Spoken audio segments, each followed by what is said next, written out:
Hey fuckers, it's Friday. Can't spell shattered without shat or turd. Like a gut punch to the abdomen. Some of the funniest shit on the web. I call it a rock friend. I like the cut of your jib, gentlemen. These 5 are the only protection we have. The best part of the show is the genuine Hasbro love. Good night, folks. And of course, Matt's weekly farts. Breaking news. It's very outside of the box. Nailed it. I love Friday. Bob's Bait and Tackle, now carrying Hasbro. They truly are your favorite podcast.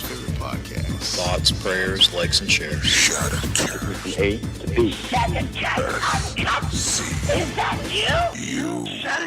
When are you going to bring Larry back? My favorite Star Wars podcast. Shattered cast on Like complete fuckers. Podcast is intended for mature audiences only, and its sole purpose is to entertain. If it doesn't fit with your sensitive sensibilities, please feel free to turn it off now and Shut the fuck up, Chip. What's going on, everybody? I have heard that you wanted to hear my voice more often, so here I am back this week to host this son of a bitch. And, yeah, let's get this thing started. So we'll start with the one and only Greg for Mercy. How's it going, everybody?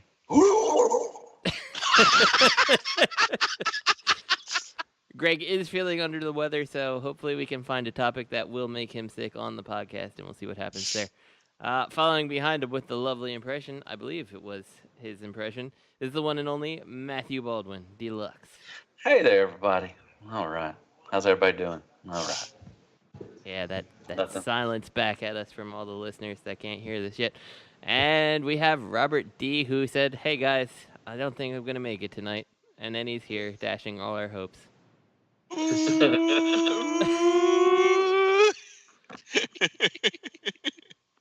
Hi.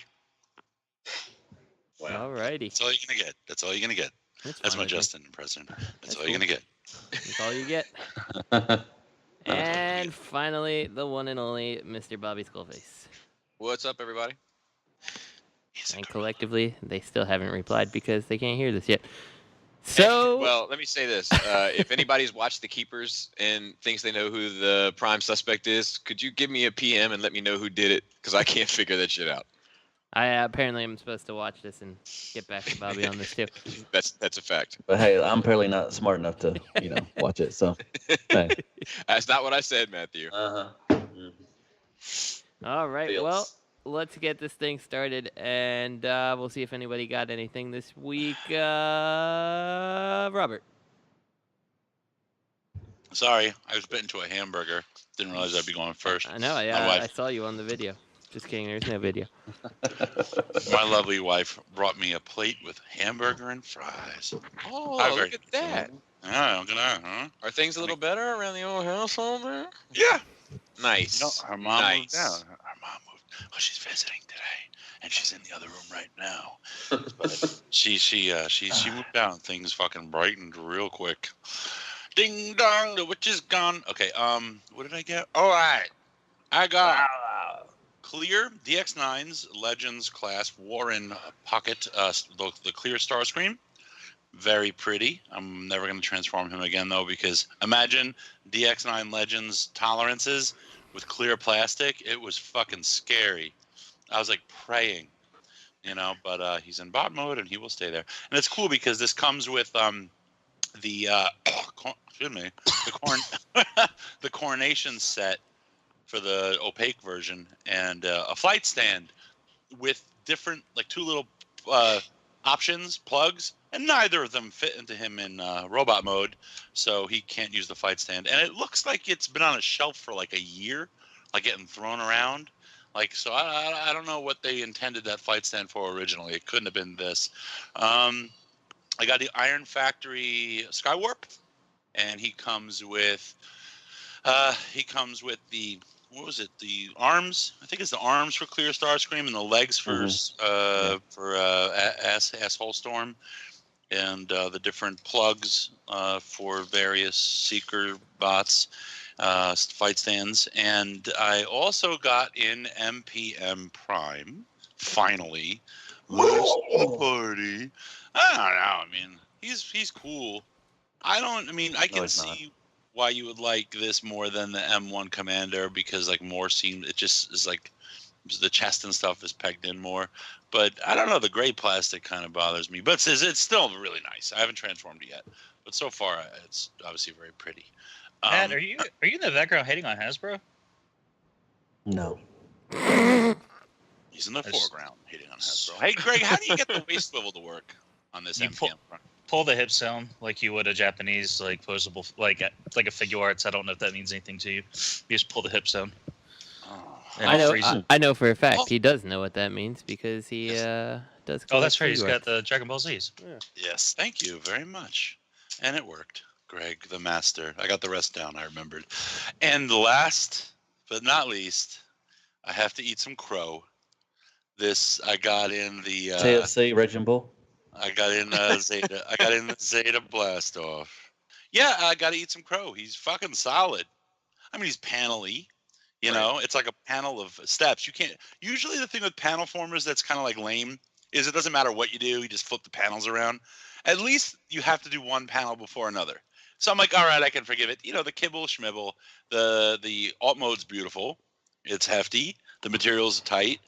You got it. He's like the king of double hinges and panels, though.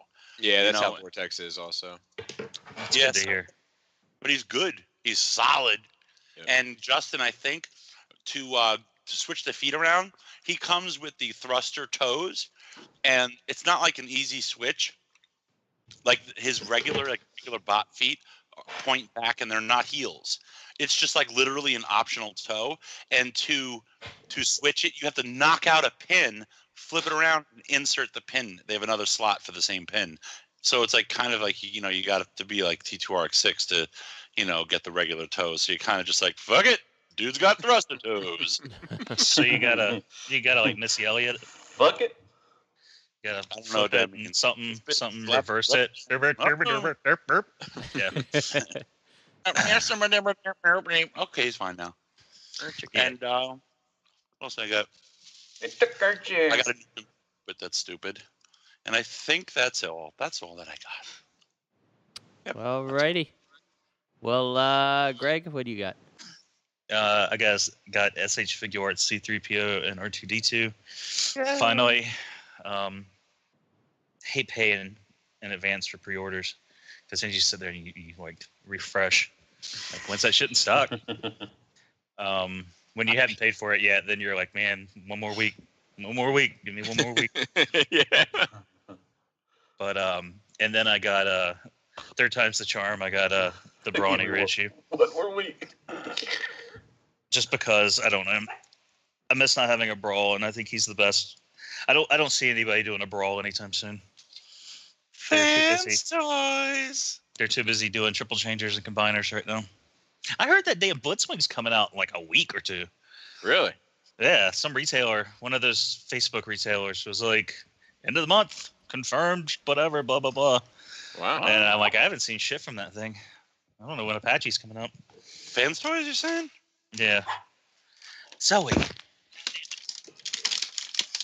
Man, this fucking dog, she's good all day, I assume. And then as soon as I'm on the call, she wants to start barking and fucking getting into shit. But yeah, that's it. That's all I got. How is Spikemus Maximus? Spikemus Maximus. Quillicon. Oh, she's fine. She's starting to loosen up a little bit and not be such a little bitch. Oh my god.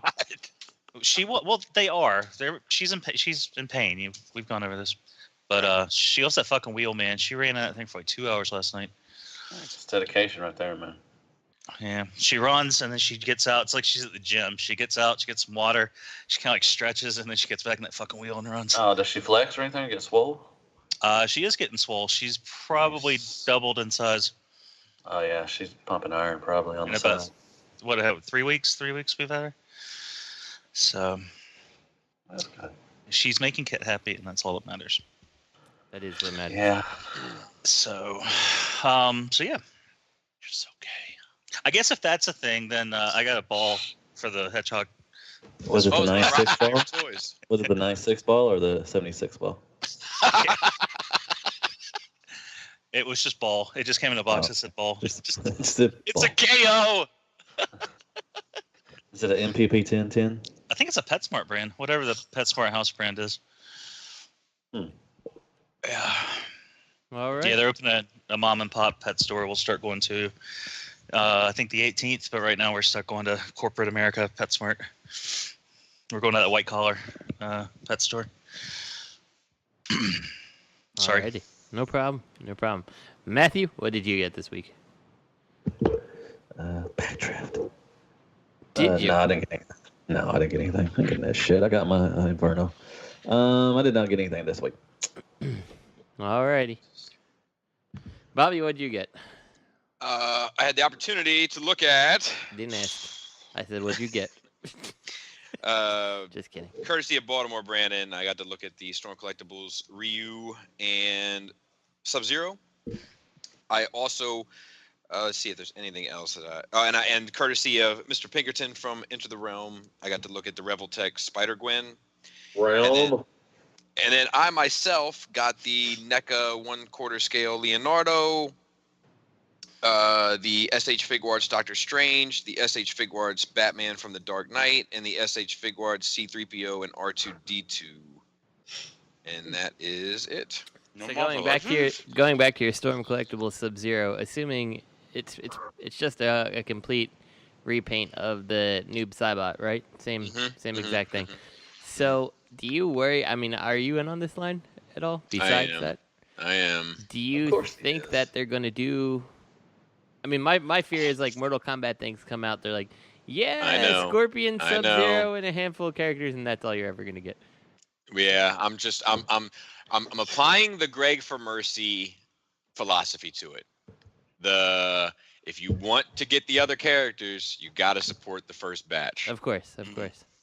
I feel like I kind of feel like what they should have done though. Like I really feel like they should have taken the gamble and made a character that, is not lesser Scorpion and Sub-Zero and all that. But I mean, the money's obviously in Scorpion. Cyrex, like Cyrex or something. Right. Well, the next one is Shao Kahn with the throne. So. Yep, Shao Kahn with the throne is next, and then they've also announced and shown prototypes for the Robot Ninjas, Katana, and Liu Kang. Ooh, Katana would be cool. Man, they're getting that repaint money right out the gate. Oh, yes, sir. I thought the same thing. It almost makes it extra scary, Greg, because I'm like, man, how many repaints do you need to move forward with a couple new figures, man? Well, and next SDCC, you're probably going to have a 2-pack Katana and Liu Kang Netherworld for Mortal Kombat X, I think it was, as an exclusive. Yeah. So, why don't they do it with one of the Predators? They can repaint those guys. The BMX Predators. What are you talking about? Well, that's not Mortal Kombat. BMX Predators. I don't know what you're talking about. Mortal Kombat. They look like Predator aliens. But he's talking about the Cyborg Ninjas. They are doing they're doing this. You could repaint Cyrex to what? Red. He was red, I think, and then black and all those other. I mean, you could do all that. Cyrex, Sector, Smoke. Yeah, they pretty much had them all. Yeah. So you could do a Sub-Zero as a convention exclusive. You could do another convention exclusive with Blood Spatter and the human heads from. Ooh, what about the exclusive where Liu Kang turns into the video game and crushes somebody? I'd buy that shit. No, I would too, but they are doing the dragon. Oh, really? Yeah. Are they going to do friendship and babalities too? I hope so. No. Do a little box set. I'm gonna have to get on this line too. Damn it! They need to hammer out. the original 7, and build from there. Oh yeah, who made that line that we both got stuck with, the little 5-inch ones? Interestingly enough, it was Mezco, which is going on to become like a major player. Yeah. Well, they need to go on and fucking give me more than Katana and fucking Aztec Lord and Reach. It'd be cool to do the original 7 with like build a figure for what's his name, Kentaro or something. That would be kind of cool. That would be. What about? Did they never make one for the guy with the red eye? Fuck. Kano. Have they never made him? Nope. Man, they could repaint him to like Striker or something, kind of, maybe put him some hair or put a hat on him, turn it backwards. They could. Well, one day we're gonna have a whole set. It's gonna be like these Storm Collectibles. It'll be some whoever made the 4-inch ninjas that you always see in the 4-pack, like on clearance at Toys R Us. Some of those G.I. Joe sized ones. Remember those? Yeah. What if they do the fat sumo wrestler with the super fast hand chop? That's E Honda from Street Fighter. What about the werewolf? Stop the talking. electrical thing? Is that Killer Instinct? Somebody tried to do. I'm sorry. I was gonna say somebody tried to do Killer Instinct figures, but they didn't get past. I don't think they got past Fulgore and Saberwolf. They're doing another batch too. They're like they're almost like statues though. Oh. Yeah. I am in. Is Killer Instinct so in? Is Killer Instinct doing well enough as a property like to warrant? I don't know. They had a recent reboot. I have it. I played it twice, and I don't think I've played it since. Yeah, it had a little buzz at first. I was gonna say, but I think it withered out. I just wanted to hear Killer Combo, and then they even changed that shit. It's not the same. It's Combo. I think Killer Combo and Monster Combo, but all the other shit like is different. I was like, fuck this. Killer Combo. Whoa. Hey, Justin, what'd you get, big guy? I'm glad you asked, Matt. Let's see. I got a Triptychon, the Hasbro one, because yeah, you know what? It kind of makes me feel that way sometimes, but mostly I like it. Oh, you like it? No, well, here's the thing. The don't make me get the text out. Don't make me get it out. No, I will put the text out, Justin, because I have you on record. Generally, I do like it. I'm not gonna deny that. But like, there are a couple things that I kind of wish it did a little differently. Like the fact that the head goes into that little like piece and you have to rotate the whole cannons around. Like I don't know. I wish it had a proper neck. But I would say like I 90% like it. The things I don't like are nitpicky. And outside of that, I got the TFCon exclusive. Whatever it is, the Rally edition of their Trailbreaker. So I really like that mold, and I love the Rally version. So I think it's beautiful looking, and that's all I got. MMC? Is that the MMC? Yeah. Perfection series? Yeah, that's the one that had. Deragus? That's the one that had. Deragus? Yeah. How solid is it? I believe it's Terrageus is how you say it, but Bobby? I'm not sure. Oh, that's funny. He did it. He got it. Good. What, y'all have a side bet on something like that? He wasn't. No, he's fucking with me because I was fucking with him last week about the whole. Oh yeah, the Trailbreaker. But yeah, I love it. And it's Good for awesome. you, Justin. So I'm also on the fence. Like if they do, I've heard supposedly that for TFCon in DC, might be the same thing, but like dirty. So I don't know. I like it a lot, so I might have to double dip, but we'll see. So. Like Christina Aguilera dirty, or what kind of dirty are we talking about? Ages 3 and up actually has a video on it on YouTube with the dirt all over it. Looks good. Oh, you got that Rally. I Yeah. cut out there. You got the Rally. Oh, I thought you said you were going to get that. No, I really wanted that. I was hoping someone in the cafe had it, but I ended up getting it actually from Proto Man, the one of the guys who runs TFCon. Yeah, so he sent me like a little script thing and something else from TFCon this year. So pretty cool. Oh wow. Yeah, it was nice. Oh, look at that guy with the hookups. God. Yeah. Oh, like one of the comic scripts? Yeah. So. Yeah, I have one from my favorite standalone issue of More Than Meets the Eye. Yeah, so it was nice. It's pleasant. Do you have a Takara Triptychon on paid pre-order too? No. I learned my lesson from that with the Fortress Maximus. I felt like Triptychon was bound to be a letdown if I ordered it overseas. What if you hear it has better paint and it has less issues? It's got stickers on it. I've got a paintbrush in my garage. It's good. Yeah, but you'll usually do one windshield and then forget to do the rest. That's not really true. So. Hey, guess who's hauling their legs up to Skullfest for somebody to fix them? Oh, T2X6, gonna fix my legs. I did tell Matt I would do that, so hopefully he reminds me to bring the cutters and stuff before I leave. So. Yeah, I'll remind you. He means his legs. Yeah, that's true. Third leg. Dude, anyway. I got shout out. I'm sorry. No. Go ahead. Last week, I got heard from Maryland Phil, and he was like, "Dude, if you take Baldwin to the block, you gotta film that shit and put it on YouTube." But then I started thinking about it, and I'm not sure we're gonna have the time. Like from when you arrive, just logistically. Yeah. Well, I mean, we'll try. We'll work it out. If we can't, you know. Yeah. I'll be It's there. gonna be hilarious if he doesn't get to go to Skullfest because he's in jail over the weekend. That's all right, man. But I'll be back up there, so we'll figure something out. Are you gonna get Matt hooked on crack cocaine? No. Is that the block? I'm thinking about like The Wire. Oh no, like The Wire block. No, the block is like a famous block and a half of strip clubs in Baltimore City. It's like I mentioned it last week. There's a YouTube documentary about it, like from the 70s on YouTube. I thought you were gonna take him to the PJs. I spent all my TFCO money on strippers. Or Bell. All right. Well, let's actually move on to some still doing movie news. God damn. Okay.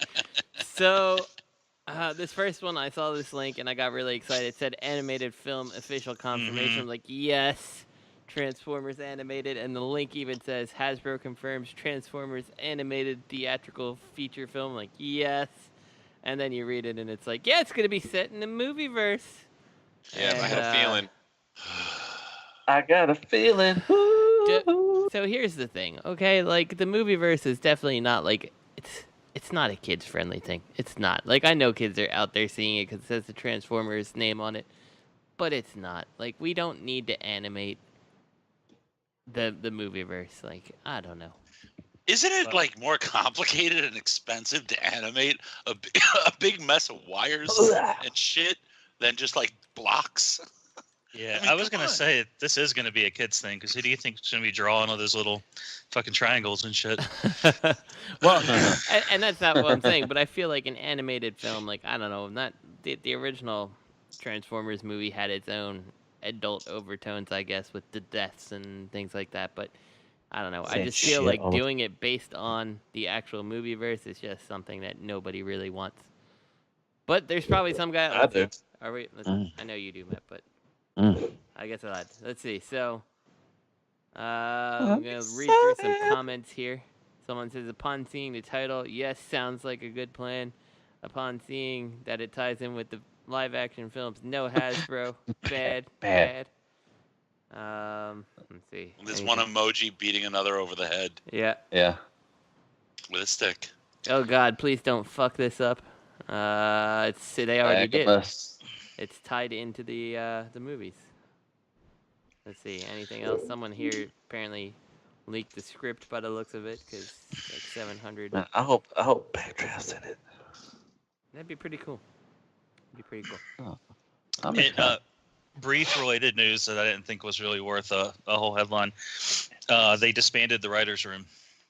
Oh yeah, I saw that. I heard about that as well. Apparently, that shit didn't go the way they thought it was gonna go. Yeah, well, I mean, like they're like the movie did well internationally per usual, but it still didn't do as well internationally as it has done in the past, and it fucking did terrible in America. Yeah, they've got actually that Chinese company that they're working with to push that. Paramount's pushing out shit in China. They're having a meeting like they're sending people from all the various companies involved like to China to have a meeting because those movies aren't performing and they don't feel like they're the kind of movies that they want for their audiences. And that includes like all this Paramount shit that's been coming out. You wasn't saying that a couple of years ago with AOE coming out. I mean, AOE. Man, I don't understand why you want to get mad now because this one didn't do good. Because not all movies are gems, and everything. But AOE did really well, and everybody's like, we gotta have more. It did really well overseas, man. It did really well overseas. It didn't do well in America, which is why they did the writers' room. I would imagine. I'm talking about China's getting mad. I mean, they're mad that I'm talking about China. I'm not talking about us. I'm talking about them. They're getting mad at because it's not the quality or type of movie they wanted. But a couple years ago, you were fucking sucking balls and shit like, give me more Transformers. There's a lot of different aspects to that, Matt. I mean, I'm talking about Paramount and like as a whole, and I'm talking about things from performance to content to structure to blah blah blah. Like the movies aren't testing well with Chinese audiences, and like they're not getting good feedback. And I mean, this is like everything Paramount's put out this year, I think, is encompassed. There's a link that's got like the various titles, but it's not just Transformers. So okay, if I may, I think part of to blame this movie's damn you. Part of the reason why this movie didn't do so well is because of the last movie. You know, just because the last movie did well doesn't mean it's a great movie. A lot of people went to see it. Matt saw it 30 times, but that carries over to the next film. You know, Dinobots sold. Even Bobby was excited. You know, and he was saying, "I can't wait. I have a good feeling about this." You know, Dinobots. Everybody loves Dinobots. I don't remember Bobby ever saying that. It was in the video. It was in the video. Okay. It was in the video. Remember we did the Shattercast videos? I'm ashamed to know you. But no, it was. I mean, it was kind of a satire thing anyway. But it's fine. Don't worry about it. But Of course it doesn't. everybody was excited because Dinobots, you know, and it was kind of shitty, you know, and that carries over to this one. I think this one was better than AOE. It was more entertaining. I don't think it was tied together well, but it was more entertaining. See, I disagree. I mean, I know a lot of people feel that way, but I think AOE is more entertaining, and I don't think AOE is a good film. But I at least can watch Dinobots do Dinobot things in AOE. I always have that. You can watch Dinobots in the new one too. Not really. Get it cute and cuddly. I don't know. I've only seen that one scene because I refuse to watch it still. But it's just like, you know, like do you think they acknowledge the fact that it's not just this movie? Like they disband this writers. I mean, I mean, it is Paramount. I'm pretty sure that they have a little bit of experience in what's causing the sales to fall off. No, they don't. They've been making movies for a while. That's kind of what I'm getting at, Robert. Maybe. Let's let them do them. You know what I mean? Yeah, you need to relax. Nah, they go fuck themselves. Relax, man. Douchebags. Yeah, I mean, the thing about this though, like with them disbanding this, like I guess I can't see, like if you see that this is not really working, which is what this seems to say to me, why are you making like a Bumblebee movie set in the same universe and all that stuff? Like move the fuck on, you know, like getting new writers isn't going to make this source, like the source of this material any better. Right. Is it the writers or is it the fucking material? I mean, come on. But they just hired John Cena. What's the deal? Dun, dun, dun, dun. Yeah, I don't know. I agree. It's the material. I wanna the go writers down. help. But. I wanna go. Well, yeah, but you can only do so much. It's like kind of having broken tools. Like maybe you can fix it, but you know, maybe not. So. Well, to their devil's advocate, they do have a chance to make a different movie with the Bumblebee movie because they're not going to have the supporting humans. They're going to have a different director that can maybe bring a different tone to it. Bumblebee. I mean, how much character does? Like he's just saying beep boop beep. It's how the people react to him that like set his character, right?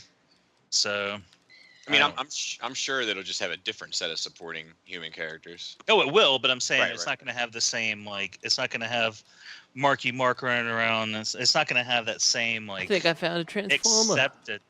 Yeah, it's not going to have that same accepted level of fuckery that usually carries on. Like, it's not going to have Shia LaBeouf's brand of bullshit carrying over, like Marky Mark's brand of bullshit carried over from AOE. So it might it might be the best one. Yep, or it could just be a different. You know, it could be Marky Mark. Or it could be more the same. Yeah, exactly. Yeah. I don't know. I think that I don't know. It just feels like it's gone on long enough. Yeah, I feel like it's time to let the franchise movie wise let it rest a little or completely reboot it if you really want to keep going on with it. But I don't know. Do the Spider-Man approach. Let it die for a year or two, and then bring it back in something different. We're talking about an old dog. Well, I'm getting kind of depressed. It's how it feels. Isn't this actually this strays from the norm for them? They do 3 things and then drop it and then move on. They're sticking with the same thing. It's totally not their formula. It'd be totally nice if they gave animated a third thing. Jerry. Well, I mean, what is well, you mean Transformers formula, not Hollywood. Yeah. Okay. No, Transformers. I got you. Yeah, they do. They're 3 seasons and that's it. So usually. I hope Cosmos is in the next one. Yeah, well, Cosmos is the killer of things, so he better be in it. He was in. He technically was kind of in Revenge of the Fallen there. They did a Toy World Cosmos, and then they're. I actually have some. I printed out some concept art that was kind of cool. Like Kit printed it out for me and framed it. But I have a concept for Dark of the Moon Cosmos. That's actually pretty cool. Well, I really like that that note that was in there, I guess last week or the week before, whatever, for the Optimus Primal. Like, I thought that looked great. Well, there's a giant snake this week, but I didn't know how long we want to keep talking about that shit. Really? No, I'm dead serious. It's a No, giant I'm sure. snake. I'm sure you are. I'm just saying maybe they should have quit while they were ahead with my sensibilities. Oh, It was I a love giant snake, and it showed the little human for scale, and like the human was the size of its eyeball. So Was I his don't. name Psykill? I don't know what the practicality of that disguise is, but it looks pretty badass. Anaconda Con. I'm sorry, you were gonna say something about the primal, but I just thought No. about That was it. ordered it up. I thought that looked great. You It know, did. and I think it looks the closest to the material of any other this movie design. You don't think Invasion Murder Mode Prime looks like the G1? Because that's what everybody was saying. It's just like the G1. Yeah, I mean truck mode maybe. Right down to his human killing shotgun. Yeah, in the back. Well, Shotgun. I feel like I want to end this segment by pointing out Omega Sentinel, who quotes, "You lost me at linking with the live-action movie series," and Murasame, who says, "Thanks, you saved me wasting time reading this," and I hope we've saved our listeners some time looking at this subject. So let's move on to the next thing. As usual, there's an animated television show that's announced. It's called Cyberverse. I don't know. Anybody know what It's this a is about? G1. It's a G1 redo. They're approaching it in chapters, and the art that they were using for a placeholder at this investors panel, this shit came from, was G1 character designs. Of course, though. But it's supposed to be a dramatic difference from what they're doing now, which this is set to start the following season, like after Prime RID or whatever you call it. Yeah. So, and they're doing it in chapters. So each season's a chapter. So they may be tackling like some stories and things from G1 and maybe like different iterations of the franchise. So if that's true and it does well, you could eventually get that extra animated that you always wanted. Well, we'll see, I guess, what turns out. Somebody was probably like, these toys that are based off G1 characters, they're actually selling pretty well, guys. They're like, hey, Bob, get on that, Bob. Let's go. Come on. Could it be that G1 is just the most popular element of this franchise? Well, nah. You know what, though, Bobby? I hate to burst that bubble, but I feel like, what this is, based on what Greg said, is like, hey, we still have all those molds from those old toys we made. Yeah, it could be that, too. We don't even have to spend any engineering costs outside of where we can gate these off so we can make them cheaper. Oh, definitely the toys are going to be fucking shit. They're going to get cheaper and cheaper. But the fact that this is it's not a web series, like it's got more potential. This has more potential, I think, than anything that they've announced as far as shows. Because now we know that we're not going to get fooled a second time with that machinima shit. I want to ask a question. What do you think? I know it will never, ever happen. But what do you think that Hasbro or anybody could put out a cartoon series that everybody would all in unity just love? I think if they did there's so much writing in the comics, they could just be plucking stories from the comics. Yeah, I think they could just do the comics run if they wanted to. They wouldn't because it's not going to appeal to children the same way because there's like some, a lot of the comics, for better or for worse, they may not be my favorite part of it or someone else's favorite part of it, but a lot of it deals with some of the like the heavier elements of relationships between characters, and like that kind of stuff just isn't going to keep the attention of children, especially in today's world. Well, they could. Somebody play the devil's advocate, please. They could gloss over it, right? I think definitely. I agree. They could gloss over it, Robert. Yeah, I definitely think that plays an element. But I mean, do you really think that stuff is on the forefront? Like that stuff's usually just kind of in the background. It's kind of here or there. Sometimes certain writers of other issues that aren't More Than Meets the Eye or other titles like to get heavy-handed with it. But I feel like More Than Meets the Eye is more heavy-handed personally. Well, I don't know. I think. Okay, I don't know what that shit's about, but That's a little premature. Don't start doing. Okay, yeah, don't start doing that shit this week because no, it's funny stuff. But no, I think that like James Roberts, I think that that's what's really attractive, especially a lot of women to More Than Meets the Eye. Like women, like More Than Meets the Eye is probably the most popular Transformers fiction with women. Would you agree, Matthew? Are we going a round table here? No, I was asking you. Oh, well, because then Robert's like Matthew, so yeah, no, I know, but the fuck was that? I don't really know. I know that there are a lot of women that are into it, but there's kind of the fandom's kind of opened up a little bit, like in the last 5 or 6 years. So I mean, I honestly don't know. Like I wouldn't know. I mean, if it's I don't have the stats or anything on it. Well, why don't you get back to me when you have some numbers? Hold on, I got the stats. Hold on. But Matt's gonna pull it up. He's got this shit. 10%. No, Like, 5 or 20,000%. Of women love More Than Meets the Eye. If I sell anything at a con to a female, it is 100 90% IDW related. Okay. Or they could be just trying to get. I feel like when you see the girls walking around, they're walking around in IDW. If they're wearing costumes, or usually IDW costumes. You staring, Bobby? They're when somebody's walking around with a cardboard suit of fucking Swerve, it just stands out. You know what I mean? Word. I just feel like it's. I feel like the female fandom, but the other side to that, which is in support of it, is that in any fucking Target like market, it's always women that spend the most money. Yeah, Matt told me something about that once. What was it? Who likes to shop? Oh, women do. Oh, that's not quite what you said, but it was funny. Oh, bitches like to shop. That was one of the first things that you ever said to make me fucking laugh pretty hard. So, like, I feel like this is a market that's already kind of proven with women. Yeah. And it would be an easy cash grab, and we know that this is a company that's quite fond of money. Yeah. So I mean, do you think they never had the conversation? Like, why don't we take some of the fiction from the comics? Nah. I don't know. Yeah.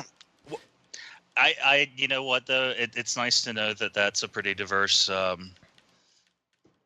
That's one piece of fiction that does well with a diverse crowd, because the only people that are super vocal about that shit, and that's kind of what I was getting at about, or I was going to get at saying that maybe I don't think it's that big of a thing to worry about. I just think that more people like to bitch about it, and it makes it seem like a bigger thing, because that's what you always hear about.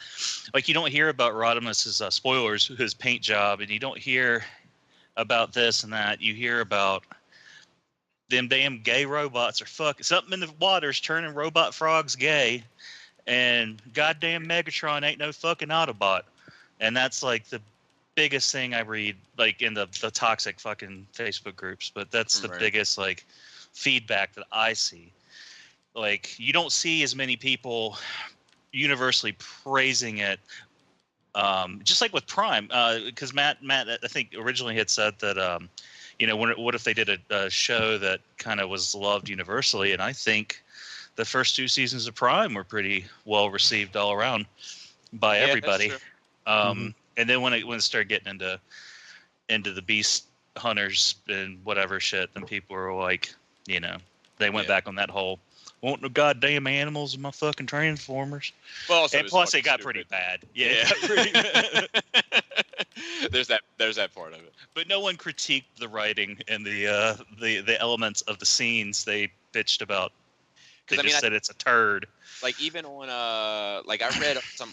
It was about comics, and it like that More Than Meets the Eye was put in some like, this annual list that comes out by some highly praised comics critic or whatever. Yeah. It's like the top 10 books you aren't reading or whatever. And it was like the first time that any Transformers comic had ever fucking been mentioned in anything like it. It was just something that's noteworthy. Yeah, like, definitely.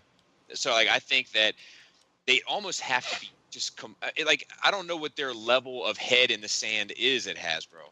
And I don't get the impression that it's buried very deep, especially when I listen to these guys do these panels of shit that I'm actually interested in, like, you know, Legends and fucking Star Wars. Like, they seem to have their finger on the pulse, so to speak, of what's going on. So, like, I can't imagine that at some point somebody somewhere hasn't said, you know, this fucking book is performing quite well. Yeah. Well, the numbers all over the board for IDW's titles, especially Transformers, are down as far as sales numbers. And what worries me about that is like most of those Transformers books are at best hit or miss, and typically they're pretty bad. Right. Because I think Hasbro has more of a finger in the pot. Yeah. With those, and I think that I think it is and is going to drag formerly More Than Meets the Eye, now currently Lost Light, down, because I think people are just starting to get over it. You know what I mean? Like, they're over the other books, so they're just like, yeah, IDW's, you know, like, because they lump it all together. Yeah. And they're always worried that, like, the next issue is going to be some crossover, because people are already like bitching about Lost Light and worried about what's going to happen, because they just tease, like, their big focus at Comic-Con was that Rodimus, or that Hot Rod or whatever, Rodimus Prime toy. So they're thinking, oh, he's going to be in the comics, and they're going to, you know, right, power of the Primes, which I'm concerned about it too, but I'm going to appreciate and I'm going to like, you know, what I have now. Yeah, and you know, ride it till it sinks. You know, that's the same thing. Until that day when all are one. You know what I mean? When Garbage. But it was the same thing with the Robots in Disguise book, which like never got the critical acclaim that More Than Meets the Eye did, but I really enjoyed Robots in Disguise during like the first couple arcs, you know, and then it started to fall into the bullshit category, and I rode the train until it went off the track, and then I was like, I'm gonna ride a train, choo choo, and ride it. I think what drew, like, I agree. I liked both books, and I read both books pretty, like, religiously, like, as soon as they were available. For a while. And I think the thing with Robots in Disguise, I'm sorry. the thing with Robots in Disguise is that was mostly like your go-to big name Transformers characters. So I think like you let like some of that bad writing and bad storytelling kind of get by a little bit longer than you would have with the other book, because like it was still Optimus Prime and it was still, you know, whatever. Meanwhile, More Than Meets the Eye was like your fucking, like, your Swerves and your Skids and your like Skids. Like, even third parties don't make toys of those guys, and like it there's ended up working. Well, I know, but I'm just okay. Oh, I thought you were gonna tell me there was a Make Toy Swerve, which I know there is. But no. There's a thing for skids. There's something for is there? On an MP skids made or something. But not only that, but like you know, also the fact that, like, you know, More Than Meets the Eye was like this adventure book, and Robots in Disguise was like this almost like political drama. Like they were just both two different genres of storytelling that hadn't really been done with Transformers before. I agree. You know, and like there's a novelty to that. That's just, I'm sad to see it gone. Yeah, Dreamwave like really made some strides in telling a different Transformers story than had been told before, and then IDW kind of picked up that ball and just fucking knocked it out of the park. When are the Transformers going to start NBA fucking? Jam fucking half court slam dunk that motherfucker for a while. Yeah. Did Shaquille O'Neal dunk? Matt, to answer your question, in fan fiction. Oh, Yep. Right. Just Google DeviantArt RC. All right, hold on. I'll be right back. Hold on. That's what Kit does to punish me when I'm being annoying. She sends me pictures of RC with the penis. The secret of you like them. So kind of to go back to this animated series thing a little bit here. One thing, I don't know if anyone saw it, like the slide that says the content roadmap, where 2017 is Last Night, 18 is Bumblebee, 19 is Sad Optimus Prime. They have the content laid out for like what they're gonna do for various age groups. And what kind of concerns me about the Cyberverse thing is, like, I mean, it could always visit, like, you know, the things that we know, but it also is listing it in the 6 to 10-year-olds and not the fans. The fans are being thrown, your Titans Return and your Power of the Primes, like this machinima crap. So I don't know. I worry about it a little bit. Well, everybody thinks it's crap, Justin. The reason, and I didn't say it before, but the reason Robert, and this is just my idea. Well, the first part is not my idea. The second part is my theory, I guess.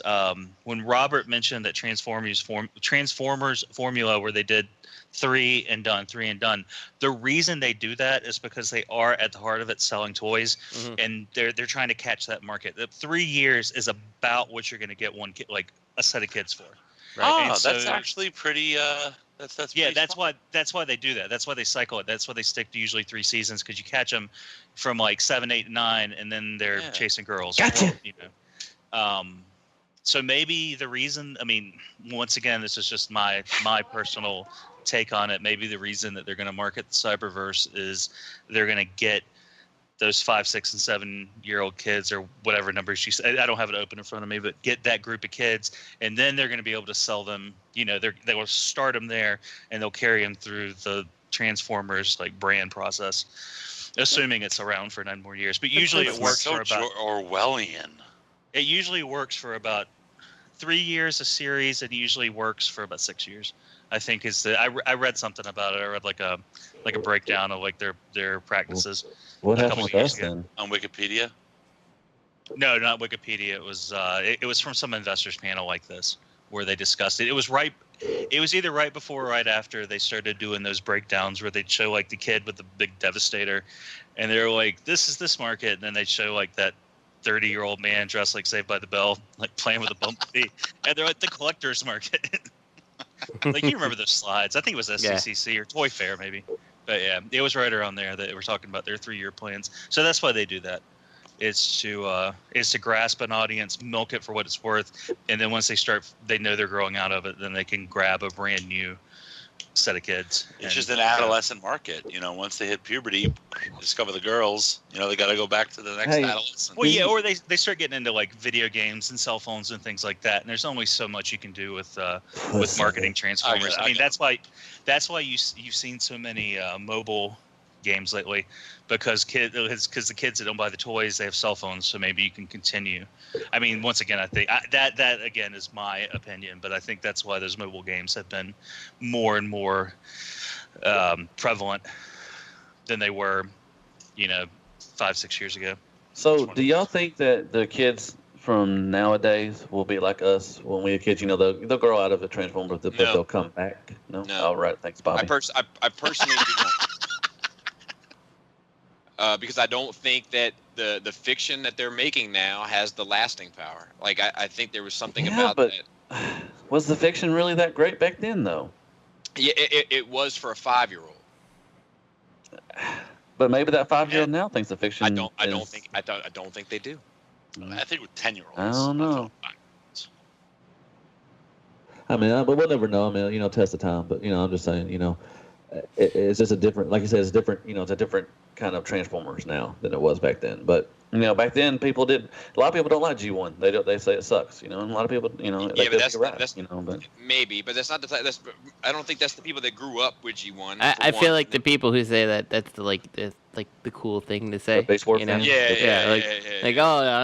like Transformers, but not because of G1.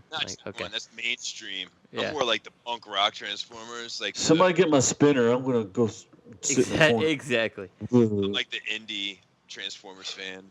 I just support the indie stuff. I don't read comics. I read zines about Transformers. Give me my Zuma, whatever the fuck it is. Zuma. Zune. Zune. You got a Zune. An alcoholic Zune. You got a Zune. Mm. All right, so let's hammer out the last thing in the movie/show news. In Japan, they are getting. I was muted, wasn't I, the whole time? I think you were.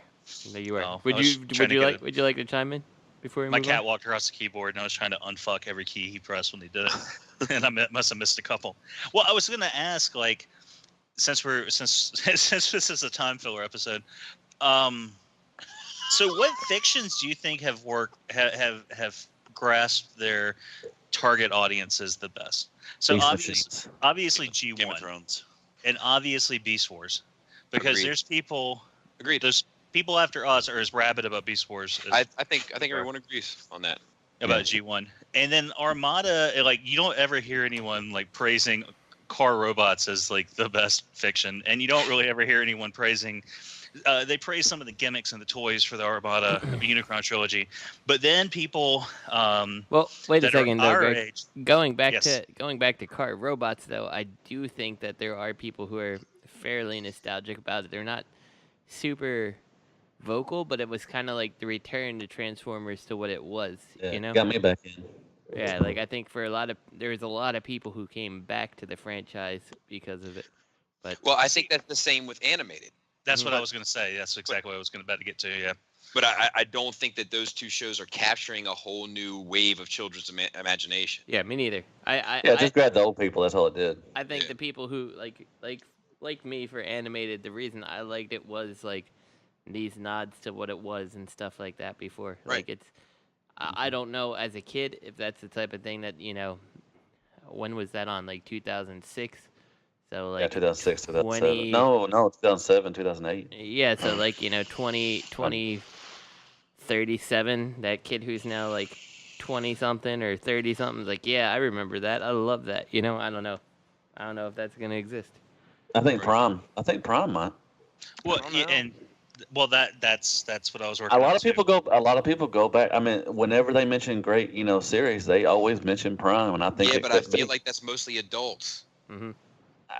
The question here is about which generation of children is really being captivated by this new fiction. Yeah, Okay. I don't know if there's a definitive one since Back to Beast Wars, honestly. Agreed. I think it's the Bay movies. Honestly, it's sad to say, but that's what kids. Actually, have you're been probably attached right. to. Mm-hmm. Yeah, I think so as well. Right. I've noticed you're wrong. I've noticed when I'm out and about in the stores and whatnot, like especially when Combiner Wars hit, like I saw tons of kids like walking around with whole sets of combiners, and there wasn't really any fiction to support that. And I think that it was just carryover. They were sucking up product from seeing the movies. But then when Voltron came out, I saw the same type of kids with that. Like, I think it was just like, I don't know if it was more to a gimmick and like a lack of good product, like for the movie stuff. I don't know. But And I also I think. Go ahead. I was just going to say, I think instead of getting hooked on Transformers, I think Combiner Wars just got kids hooked on combining robots because they'll buy up all that shit. But anyway, sorry. No, I was just going to say that I still, to this day, every time I go to the toy store, I always look for a kid looking for Transformers. I still, to this day, have never seen a kid looking for Transformer toys unless their father was also looking for Transformer toys. That might. That was almost the creepiest thing I've ever heard you say. I've seen kids. Pulled that out. So, hey, okay, so let me ask this one. Do you think that the reason why Transformers and G.I. Joe and He-Man all stuck with us because we didn't have all that extra stuff? Like, video games were around, but they wasn't, as big. Nintendo, I think, 86 or something. I think that's part of it. I also think it was the amount of characters. I think it's how big those worlds were. Like, those worlds just constantly got bigger and bigger and bigger, and it never, like, your imagination almost couldn't keep up. Every fucking 5 episodes, they were introducing 20 new characters. That's right. And like, when you have worlds that are that big and that immersive, it's just easier to jump in with both feet. Like, if you look at the entire, even Transformers Prime, which I think is a solid show, don't get me wrong. I like it all the way up until Megatron kills, Bumblebee kills Megatron, and then I'm done. Spoilers! But, like, even that show, if you look at, like, just the just the cast list. Yeah, you could go like 5 episodes without introducing a new character. You can watch way more than 5. Yeah, I'm just saying. Yeah, you could go, almost a whole season without seeing the new characters. You just have Prime, Bulkhead, Bumblebee. With G1, you're like, where'd this guy come from? They just popped up. It captures your imagination. Then it's almost like toys and releasing, right? like I feel like it's harder. It's easy to stay vested in Transformers because there's so many companies making Transformers that you're constantly getting that dopamine drip, you know. But like it's harder for me to stay passionate about the DC toys that I collect and the Marvel toys that I collect and the Star Wars toys that I collect. It's harder for me to stay passionate about those because the releases are so few and far between that you get so tired of waiting that your interest starts to faint. And with G1 and He-Man and G.I. Joe and Mask and all that shit from the 80s, like, you didn't have time to take a breath before they were introducing fucking 5 to 20 new characters that you were falling in love with and wanted to collect. Yeah, and with in response to Matt about well, when he mentioned that to begin with, the thing with G1 though is they had that ready-made toy line, so like it was a lot easier to. I mean, they were tripping over each other's dicks to put those characters like tripped over my dick. Those 5 or 6 characters like in there in every episode because they had those toys already ready to move. Right. And now, well, they were already developed, and now like costs are higher, and you know that's why you see a cast, you know, of what was like 55 or something, or 35, 45. It was like an even number like that, or an odd number, but it was a 5 number of characters, and now you may get, you know, 12, 15. 13 characters on a show. Yeah, and at least 2 of them are going to be swaps, like palette swaps, like Dreadwing and what's his fuck, Skyquake. So, and then funny, I agree with you, Bobby, about what you said about Prime up until that last episode. That was pretty cool. But arguably one of the best scenes came at the end of the Beast Hunters movie, where Megatron was like, and I have a point to this, where he was like, Starscream was like, "What are we gonna do, Megatron," or whatever, and he was like, "I've tasted oppression, or I've tasted slavery, and I no longer wish that on anyone." After he got unpossessed by Unicron, and he flies off. He's like, "We have a lot of like, you know, thinking to do," or whatever. And he flies off. Right. No one bitched about that. Right. No one complained about that shit. But the minute he fucking put the Autobot symbol on his chest, all hell fucking broke loose. And also, I know what you're getting at there, obviously, but I don't take a whole lot of those opinions about that stuff seriously. Oh, neither do I, really. Because they haven't read it, you know. And when I saw Megatron with an Autobot symbol, I did have like a visceral reaction to it, where I was like, I don't like this shit.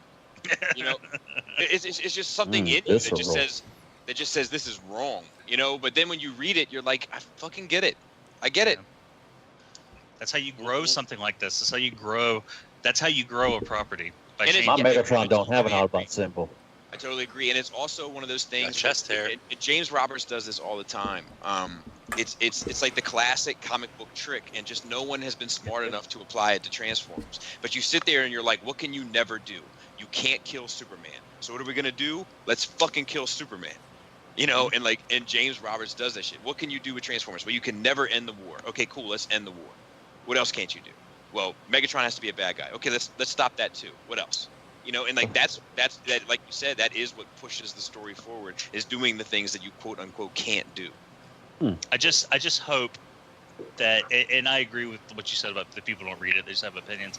I just hope that the wrong people in the right places don't read those certain opinions and take them the wrong way. You know what I mean? Like, I hope someone's not scouting like the social media for feedback, and then they see a bunch of jackholes that haven't read a single fucking book, and they're like, "Oh, we need to change the way we're doing things, fellas." So do it. No, don't do it. You don't want them to do that. Do it. What does ROC have to do with this? Yeah, let's move on. We're going to move on to the final piece. Like I said, in Japan, they are making a G1 Blu Ray set, which is about damn time. I thought we were already at this. No, we're not. We tried to, but we're not. Does anyone have anything to say about a Blu Ray set? Sounds good. Eventually it'll come to the United States, yeah. If it's not too expensive, I'll pick it up. Yeah, it's kind of how I feel. Yeah, me too. Honestly, the animation hasn't changed in 30-some years. So does Blu-ray still like work like a DVD and shit, where it's like you just insert it? Yes. Good call, Matt. Where there's like codes and shit. Like if it's a Code 2 Blu-ray, it only works on certain Blu-ray players, and if it's a Oh, you're saying it because it's from Japan. No, Right. it's not. It's not Germany. It works with everything. Are you sure? No, yeah, I know what Bobby's talking about. Yeah, I don't think so. I think they do have regions still. Okay, regions. That's what it's called. Yeah. What is Japan part of that? Don't Japanese, because a lot of anime people get anime from Japan. I thought it was Europe. I'm like looking at Europe it. It looks like it was like Japan, PAL and SAL and yeah, America, PAL. Japan, Korea, Southeast Asia are all in Region A. So we Nice. we get that stuff. Don't import your copy from Lenny's place or Africa. Or eBay. Or Oh shit, man. yeah, or I guess all of Europe. They're in Region B, and definitely don't get it from China because that's Region C. So I got that shit only works at the fucking. Yeah, never mind.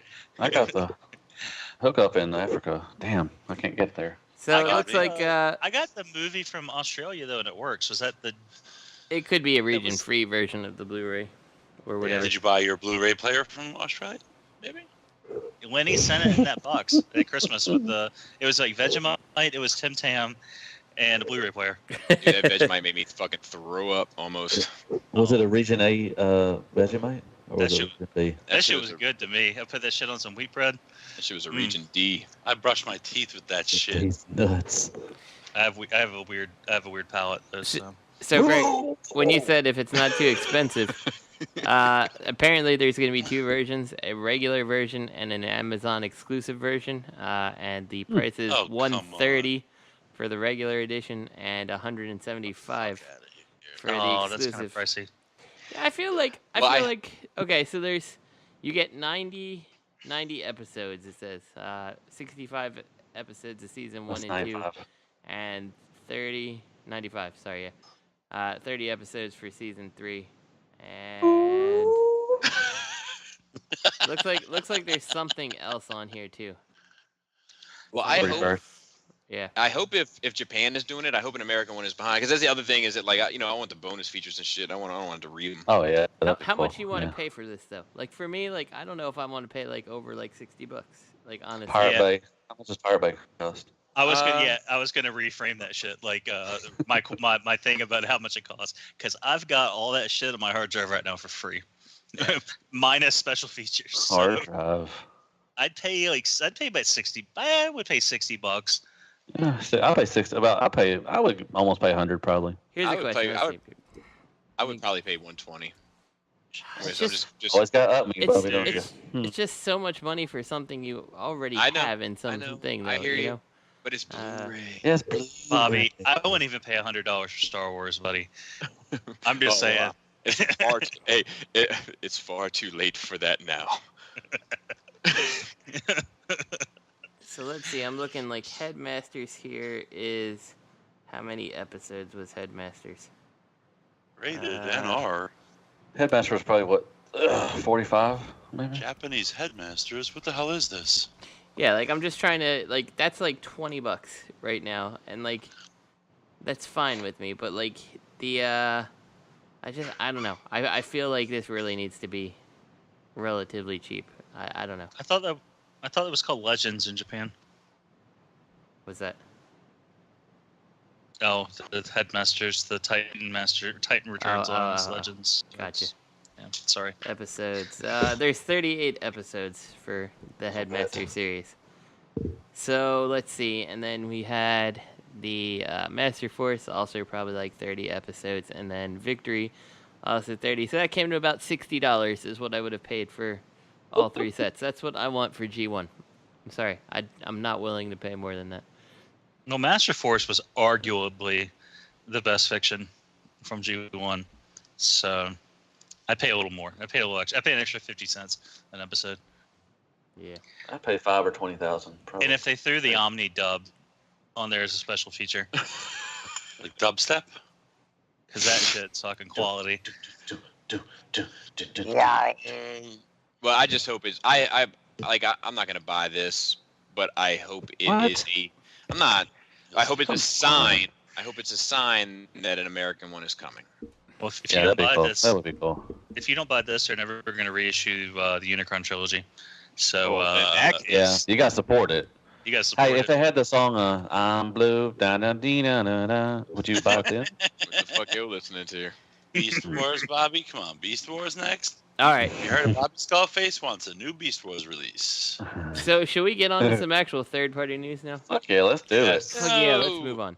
Okay, so MMC has that repaint money because they're making the exclusive Shadow Ghost Calidus, which is basically the actual black version of Rodimus. Their Rodimus. Look at that ass, though. I feel like a company already made this. It's just me. Terror. He's got spikes. I mean, it looks good. So why would they show the back? Because there's going to be an epic reveal on the face that's probably going to have its mustache. So dude, I'm gonna give an epic reveal on somebody's face. I know you would.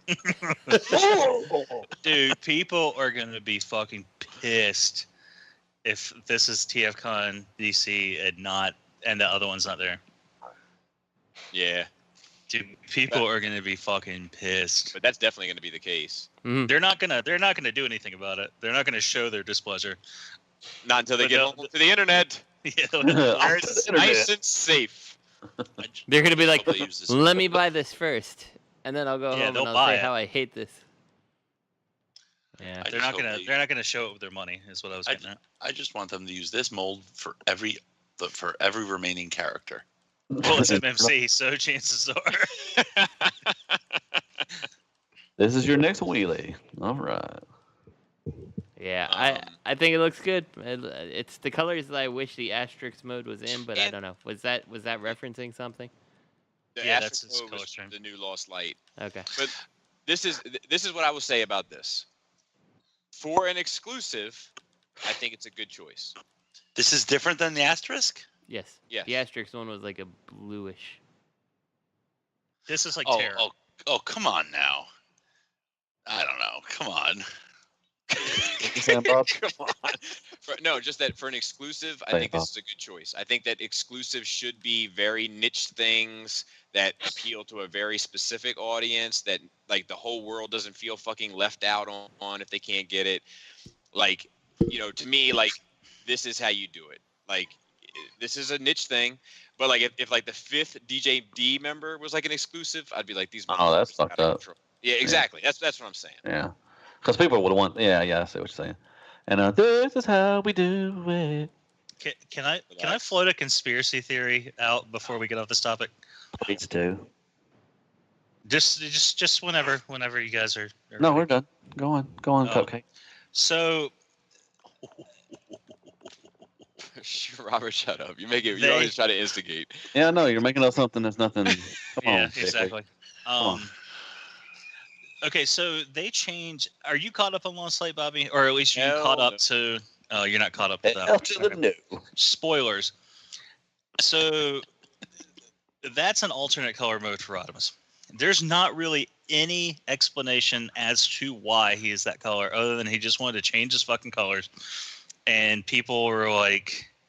I think there was like a panel or a page where they were talking about like they usually associate those colors with something else, so they hope they don't accidentally shoot them or something.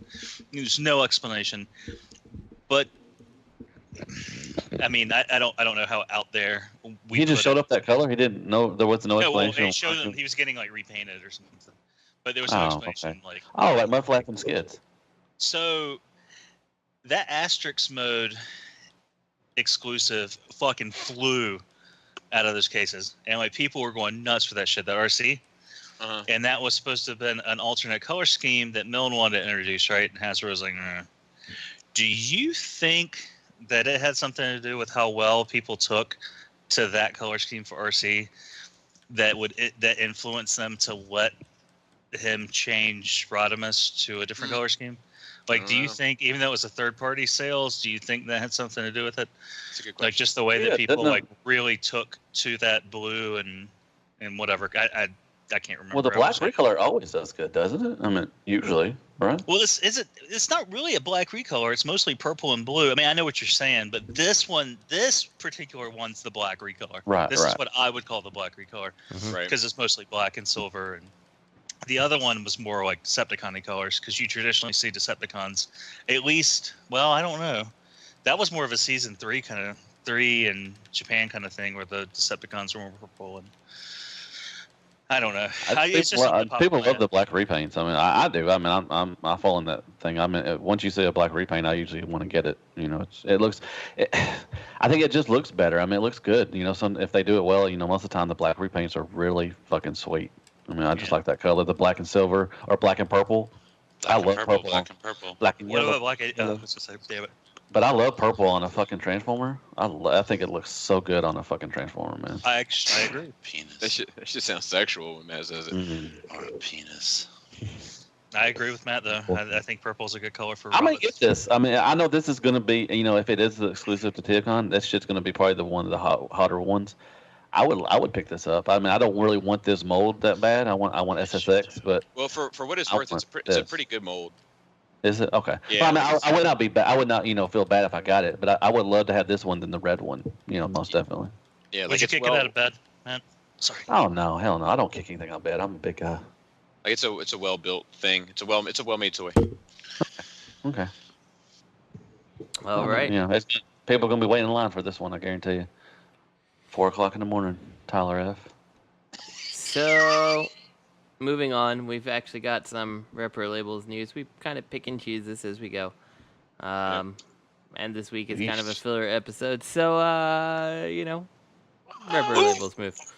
Let's see. They've got a couple things that they did. They have I guess we'll go from the top. Stuff for your Legends. Does anyone care? The Titans Return Legends? Okay, no. No. I do. Do you, Matt? Talk about them. What do you care about them? Please. Let's talk about sex, baby. Okay, so that's a no, right? No, what? I mean, hold on, let me see. Oh yeah, I would put Sea Sprayer would be cool to put maybe Cosmos and Brawn. I think that'd be pretty cool. Mm-hmm. Okay. Pretty cool. Pretty cool. All right, so then they have stickers for your God Bomber and your Jinrai, and they're fine. They give you fake chrome and this, that, and the other thing. The usual fare for, you know, kind of G1-y things. What's fake chrome? I mean, come on, it's fake chrome. It's like fake, you know, polyester or something. I think the next one, is actually my favorite thing that they have on this particular month. You get 2 guns, and you get a whole, like, sticker set for that Voyager Optimus Prime that turns him into the Action Master Prime. And I don't know. I think that's kind of cool. Don't you find that kind of odd that they took a pre-tool of a mold that was a triple changer and made it into Optimus Prime, who has never been a triple changer, and now there's a set to turn him into a mono changer? That is true. It's funny. It just seems kind of odd to me. It is just fairly ironic. What do you think? They're just trying to change things, man, all the time, man. Yeah. No, but I do think it's one of the more creative Repro-Label sets, especially this one. Traffic jam when you're already late. Yeah. Phoenix, he got some. Bobby, do Bobby, you gonna get these? Do you? Go ahead, Justin. I was just gonna say, do any of these stickers really stick out to you as something that you need to have? Yes.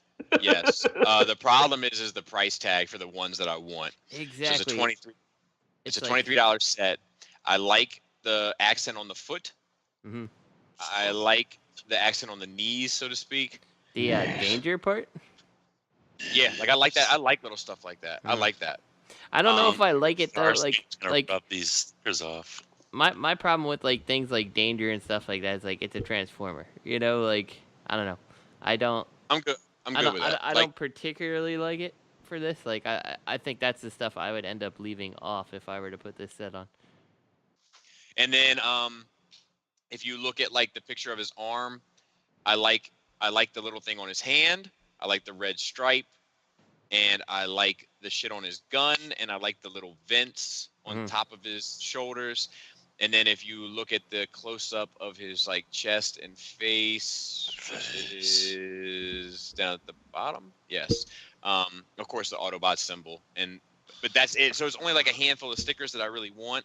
And it's $23, so I don't think I can swing those. I don't want the big stupid silver thighs, like ridiculous. Yeah, I agree. Yeah. Like the things I really like for it are like the accent stripes and stuff. Like the stripe on the cockpit Like that first picture, like I like those little details, but I don't need a lot of these different details they have on here. What about those little? What about the little techie stickers for the cockpit? That's kind of cool. The ones inside. Yeah. Yeah, I mean it's cool, but like I also am never ever looking at the inside of it. For me personally, like I do agree, it's a cool little add-on, but yeah, I agree. You know, whether mine had it there or not, I would stickers, never notice. I like they put the stickers on the weapon. They should put paint on that gun, but I like the sticker on the gun. Looks pretty nice. Do you? Okay, I don't. Shit. I'm with Bobby on like Reprolabels. I think in general lately, like, and with Justin as well, I believe. Like a couple of those details. But then like you're paying $23, and it's like I would rather not have anything on there than have than overpay for like one or two stickers. And I'm definitely not going to put the whole package on because they need to, what is it, Bobby? Was that thing you said? Relax. They need to relax. Yeah, like on some of that shit. Because that shit gets like those huge stickers that wrap around the thighs and shit. Ridiculous. Yeah, it's ridiculous. It's over ambitious, and that shit never sticks. Yeah, that shit never stays on. Any sticker that wraps around never sticks. Like I think I have like some of the gun stickers on like the Masterpiece Sideswipe. Like can't even keep that shit on that gun. It just like anytime I come back and look at them, that one piece just like pops straight up. I'm like, I'm just gonna pull this thing off. Like it looks worse, you know, popped up than it did when it wasn't there. So I do think that Reprolabels can make or break a figure. Like you can put some on there and make it look terrible, and you can put a few on there and make it look fantastic. But it's got to be cost efficient. Like it's if that set was $12, I'd probably go in. Yeah, and not Masterpiece figures either. Like that set for that Generation Springer, like made a good figure great in my opinion. But like I put all those labels. I was in that Repro-Labels mode where I had to put them all on, and I put them on my Dotson brothers, and like man, they started peeling, and I was like, man, I fucked up 3, like arguably high end toys. Well, like I was like, fuck. On Masterpiece figures, like I put 1 or 2 on Soundwave, like the Masterpiece Soundwave, and 1 or 2 on Prowl, and I'm happy with those. But that was at the time where I was willing to pay a high dollar for a few amount of stickers. And it wasn't until, shout out to James C., one of our first listeners, it wasn't until he commented on a video I did where he was like, damn, homie, you spent $2 a sticker. I was like, oh shit. One thing that like do you think I'm gonna talk here, Robert. Do you think just hold it. Just hold it for a minute, all right? Anyway, one of the things I really like about Reprolabels, like the sets that always kind of get me, are like the Make Toys Jazz, like getting all the sponsor logos and stuff on the car. Like I love that shit. But one thing I really hate about it is when they go and they put like the white door, like. For Make Toys, they had the whole door was a sticker. I'm like, I hate when you do that as opposed to just the part that needs to be there, because that white never matches anything. And like, they've done it for Smokescreen, and I'm trying to think who else they've done it for. But I just can't stand when they do that, and it just doesn't match the color of the painted portions, you know? Right, so. right. Well, in their credit, they have a new Pantone matcher since that Smokescreen set, so. Maybe she'll do she's doing a better job. I haven't bought an actual set of Reprolabels, and I got the ones. Yeah, I got the ones for Fort Max, and I think I had a voucher at that time, and I never even put them on. I ended up just getting rid of that Fort Max. I was like, this is gonna be a fucking money. This is gonna be a waste of money. But that was the last set I got. I think since I made the big stink on Repro-Labels' site about hating the Cyberglow things, I think I've only bought one set. So they're probably waiting for you to try to order something so they can they're like this get SARS on it or something. Yeah. They're gonna have a T2RX6 exclusive set where it's everything Cyberglow. What were you gonna say, Robert, at that one part? One thing I was thinking is as the masterpieces become just more and more cartoon accurate, simplified, it really I think that can contribute to not wanting to use Reprolabels at all, really. Or it could go the opposite route also. Well, I think there's too much paint on them now that maybe you don't really want to put. It's not so much the paint; is that take Phoenix, right? Which doesn't have the paint issue, but because of those big blank white arms that are cartoon accurate, like having a red stripe down the side of ones is more alluring to me. Yeah, and like honestly, like the I forgot I did get the Inferno stickers because I hated the fact that the back of the fire truck didn't look like the back of a fire truck, and this was the best option I had to make it look closer to the actual car, Right. Mm-hmm. Well, I'm looking at this gunfighter one, and I think that's just too much going on. I mean, with all these stickers on the chest and all that stuff. Okay. Do you want to skip takes away Susano? We can skip Susano, I guess. No, I'm not skipping anything. I'm just saying I'm just looking at the other ones, and I mean, there's just a lot of going on. Yeah, I did want to talk about Gunfighter, but what were you gonna say about it? Just to Robert real quick, I do agree with you that I think with the big flat plain surfaces, it is harder to find a place to accent it. Yeah, that I do agree with. Sure. Okay. Also, just for people who you have some people who are. I mean, this is kind of really. I mean, you have people who love cartoon accuracy, like really, they're just very much, they want it totally like just cartoon accurate to a fault, and they've kind of left the toy people in the lurch. I mean, there is no middle ground here. They're not giving you a middle ground toy anymore. Where with some Repro-Labels, you can now have the toy accurate toy. That's fair. Like, take this toon accurate toy and put some stickers on it. But well, maybe that's what they're trying to do with those big silver stickers on Skyfire's legs. Yeah. I don't know. Yeah, when they did those ones for Metroplex, man, that was just like 6 inches of fail. Like those things never fucking. I get that all the time. And the only way to really, cater to the toy accurate people would be to have a reissue of the fans' toys with that, Macross version. Yeah. Are we gonna do Studio? Yeah, we can talk about that. I think the stickers on that actually look pretty good. I've heard things about the toy, the Susano. Your favorite toy? Yeah. Studio. I think they look great, but the toy has its own issues.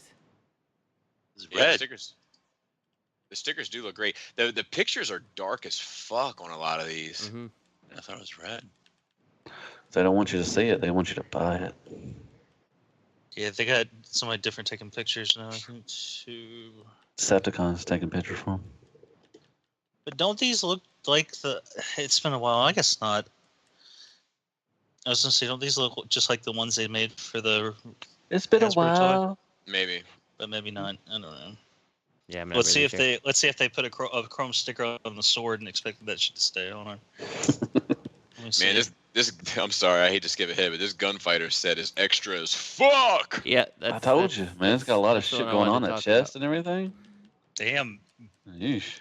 Teenage Bobby. All right, can we move to Gunfighter? Teenage Bobby. Fitting that slang in there. We're gonna move to Gunfighter here. So this is like the thing that I think, like when I look at Gunfighter, I feel like there's so much on him that's done right that it's like, well, where can we put stickers on this, whether they make sense or not, Right. Yeah. Like the the clear sword, you have a big sticker that goes down that, like, so it's no longer completely translucent. Like I don't understand. I love that. I love that translucent, man. I love that shit, man. They covered up the windows. Yeah, they cover up the windows with the that chest window is not that's the window toy of the version. truck, but yeah, like I don't know. It doesn't. We look right. Well, we're just talking about, you're taking trying to make it a toy version. Mm-hmm. Yeah, well, yeah, that's with the the Optimus Prime with the thing. windows and stuff, and yeah. Yeah. But then, like, the Matrix chest, like, I feel like you're paying for extra stickers for, things that you don't really need. So bad. Yeah, it looks a mess. Yeah, I don't know. And there's just too much going on right there. The knees area, like, I don't know. I don't think that looks very good at all. No, yeah. You have to try going down and no. This figure does not need Reprolabels. I mean, this looks just like someone threw up on him at this point. Yeah. Well, I agree. There's a precedent for a lot of these, and that being the toy version. But then I feel like that kind of kills the whole like quote unquote, and since this isn't official, the quote unquote masterpiece like thing. Like, why do you want a big ass version of the toy, like the G2 toy? Yeah. This guy looks like he should hand stickers out to people, basically. Like at TFCon. When I look at this guy, the only stickers that I think are appealing are the truck mode stickers. You know, like so this needs to be like, here's your $5 worth of truck mode stickers. You know. Right, and it's $21. You're like $21 for a bunch of stickers that are pointless. Like, and like you know that they have. You know, that they're like, okay, they did cover the windows. I didn't even notice that. I'm sorry, Robert. You know, like cover the fucking windows. You covered the big slap transparent of windows chrome on it. Yeah. I thought you were talking about the chest ones. Like the chest ones make sense, but I'm paying for 4 sets of chest decals that wouldn't even use. You know. Right.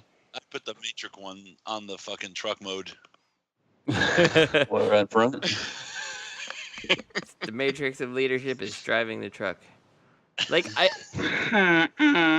genuinely wonder. Do you guys think Reprolabels is making enough money? Like, or I mean, do you think they're just trying for hurting. everything? They're hurting. Well, this is it's just a side gig though. That's Reprolabels isn't like right. It's not like this is not their main job, obviously. No, they do signs and stuff at the front. They do stickers out of the back. It's kind of like it's like Keith's doing rulers at the front and who's doing combs in the back and backpacks out of the back.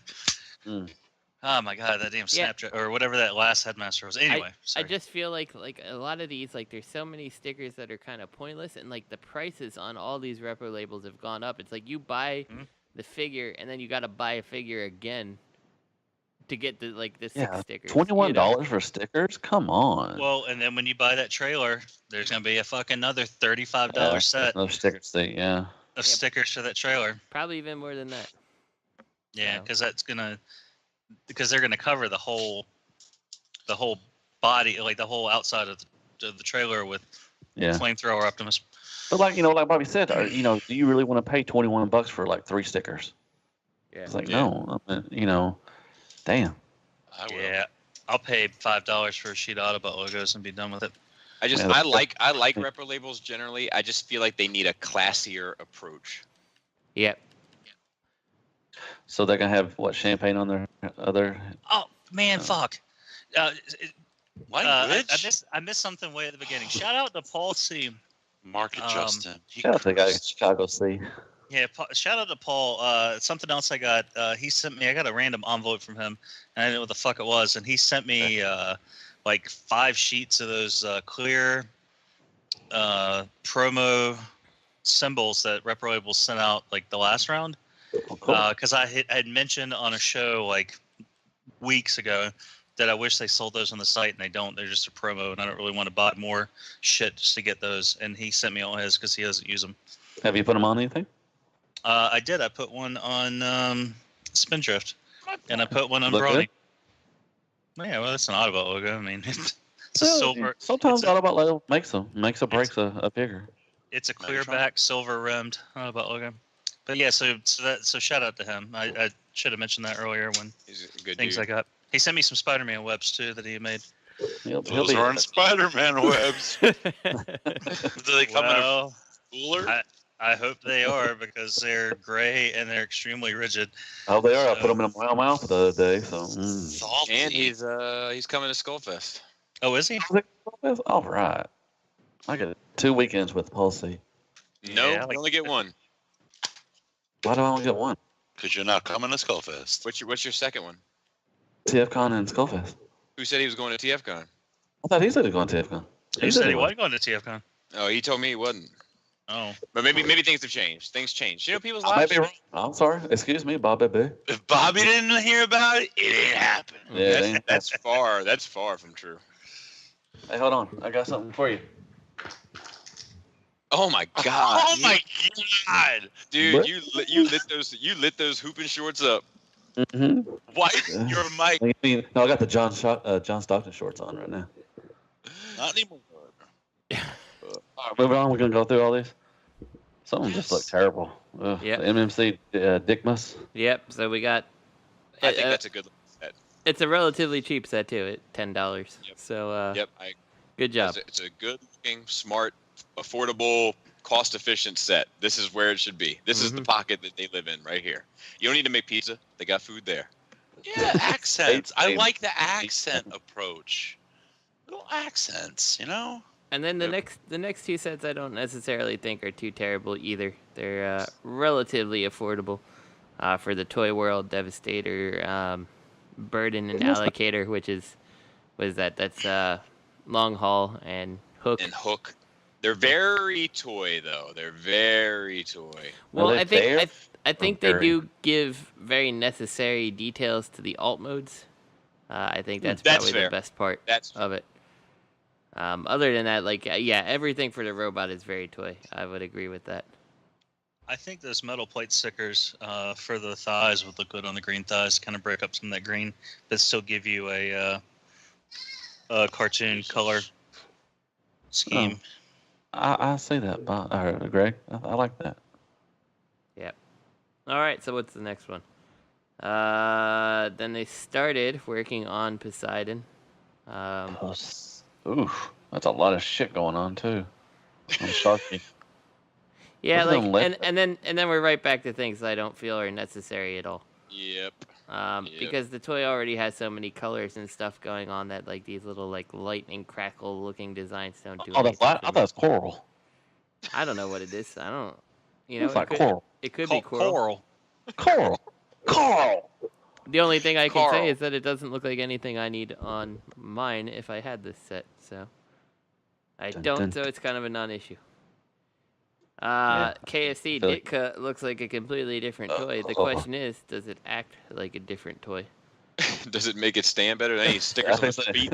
It fixes those knees, man. I don't think it looks all that different of a toy, frankly. I think you're overselling it there a little bit. A lot of stuff on the plane mode. Jeez. Yeah, I don't know. I feel like, again, it's a lot of stickers that don't feel 100% necessary to me. Yeah, it's true. Hey, and it's got a wrap around on the barrel, so that won't stick. So. Oh, that's good. That's good.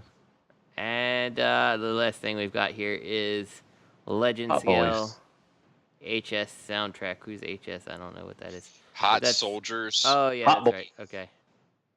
So why? Oh, wrap around the gun. That's awesome. Why didn't that little gun too? Why didn't they give him a Decepticon logo on the chest? Okay, there it is on one of the pictures. Because the first picture they advertise it is just like a blank symbol. You see that? Oh, yeah. Weird. Yeah. How much are these? $5? Yeah, that's not bad. For Legends. Yeah, it's fine. So that's Reprolabel news. Let's keep this thing moving to Hasbro news. You ready, Matt? I'm always ready for you. All right. Well, we got MP40 is being announced as a Targetmaster version of the Rodimus, hot Rodimus mold, and it should be around $90. I'm in. So I love my Targetmasters. I honestly wish they would just release the Targetmaster as its own separate thing and not make me buy Rodimus again, because such a waste of money. Unless it's like a completely new mold, but it says it's just going to be a retooling of MP28, which to me says it's going to have the thing in the front so you can stick it in the hood of the car, and that's all it's going to be. You know? Yeah. You're welcome, Justin. I think you're probably spot on with it. Yeah, and come on. Like if you cared about the collectors out there or whatever, you could put the Targetmaster out for like $20 and people would buy it. You know? But instead you're gonna make people pay $90 to get a figure they already own just so they can get the goddamn Targetmaster. Like, I hope this one fails and you make no money on it. I really do. Well, you know what people are gonna do. I don't even give a shit if it kills. They're just gonna buy it. So. And just sell they're just gonna sell the hot rod. All they're gonna do is people are gonna buy it. You're gonna see a bunch of this on the cafe and all that stuff. Anybody want this Targetmaster hot rod without the Targetmaster? Yeah. Oh, you're gonna see. And it's gonna be like $5 cheaper. Or the 85 smart plus. move, sell it for $50, and then say I bought a $40 Targetmaster. Yeah, that's true. That's not bad. Sorry, I'm just jumping back in. I had to run to the other room real quick. Do you think? Did we discuss deco changes and things like that could possibly happen between the two? No. Oh, okay. Please go ahead. Well, I was just gonna say. I mean, maybe they could do it because Hot Rod didn't get a Targetmaster in the comic, did he? Or the cartoon? He just got it in the toy, right? Mm-hmm. No, I'm sorry. Headmaster's got one. Yeah, but not in Rebirth, you mean, or? Rebirth. But yeah, the precedent. Yeah, he did. Yeah, he did. They did. The 3-series Rebirth. Yeah, he did get a Targetmaster. When all of them got theirs, like he got one too. And the precedent would be the Japanese show anyway for Masterpiece. Never mind. So I'm wondering if I was wondering if they would do a more toy centric color scheme. And Makes sense. Skunks outside of my window. Jesus Christ. That would sell. That would sell. I'll tell you what. I'm just gonna go ahead and take this Daniel from the Ultra Magnus and have Hot Rod hold him by the head. Ass out. There's a Targetmaster. Why is he gotta be passed out? I said ass out, Matt. Ass out. I thought he said he's passed out. Just pew pew pew. Why are you not shooting, Daniel? Sounds more like a Target bastard. Yeah, pretty much. I just wanted to say that. You might be onto something. Actually, I think Chip and Raul are more the bastards. We know who. Yeah, but you can't use Chip, man. His legs would just. We know who Spike is. Well, unless he's got to fucking catch a football or whatever the fuck that was. But if you picked him up by his head, his legs would be just dangling. You'd be shooting on the ground. Pew pew pew. Oh no, Chip has been known to show little action. Little action when it's convenient for the story. But anyway. All right. Does anyone think that this might be a new Rodimus? No. Yeah, I seriously doubt it. It probably have some retooled. They might have some retooled parts like. I hope they retool the shit out of his fucking chest. That looks terrible. Yeah, well, they'll probably fix some of the gripes like that, and I think the whole will have to be well, no, I guess not, because it's the Masterpiece system, like the tab system, so all the ports and stuff should work. I'm actually looking at him. He's just out of reach, and I don't feel like getting up again. But I'm wondering if his little saw attachment thing, like on the end, because you can flip his hands around, right? Something like that. Yes. On this one too. I'm wondering if that would support, because this Targetmaster is just going to be a fucking remold of the Artfire one. Like, it's not going to be. It's going to be maybe different color plastic. Like, they'll probably reverse the colors, but it's going to be the same fucking one. But in Japan, the Targetmaster is attached, like, in place of their hand. So Artfire does it. I'm sorry, Artfire, yeah. Yeah, so Artfire does it smart. Like, that tab, which was some fucking forethought. It's really secure. Yeah. That was forethought on their part. That was definitely pre-tooling there. But when you pull the hose, that thing off, and how it's got the little slot, that's where the Targetmaster pegs on. So I'm wondering if the hot rod mold can do that, and if not, they'll probably retool it. But yeah, I like that look better on robots. I'd rather their guns take the place of their hands and then just hold them. I'd have been better off. Sorry, I like them holding them personally. Just let me restate that. When they're not Target Masters, like when they're like regular guns, I think it looks fine. I just think the Target Masters look too bulky when they plug into the hand, where it looks unwieldy. Mm-hmm. Go ahead, Robert. I don't know. I mean, imagine instead of another bot, they sold a trailer and the Targetmaster. Like you convert it to Rodimus, even though it wasn't necessarily big. What if it became a face hugger or something? Yeah. Somebody's got Masterpiece Megatron $197 on eBay, man. What the fuck? The first Megatron, not the MP36. Yeah. Jeebus. They need to relax. Definitely with that. I'm gonna send them that. I'll say Bobby said relax. Yeah. Yeesh. Yeah. Anyway, What we got so we'll move on to apparently MP22 Ultra Magnus and MP36 Megatron are getting reissues. That's great for anybody who wants either of those figures, I suppose. I don't know if it impacts anyone on this show. Anybody? I don't think so.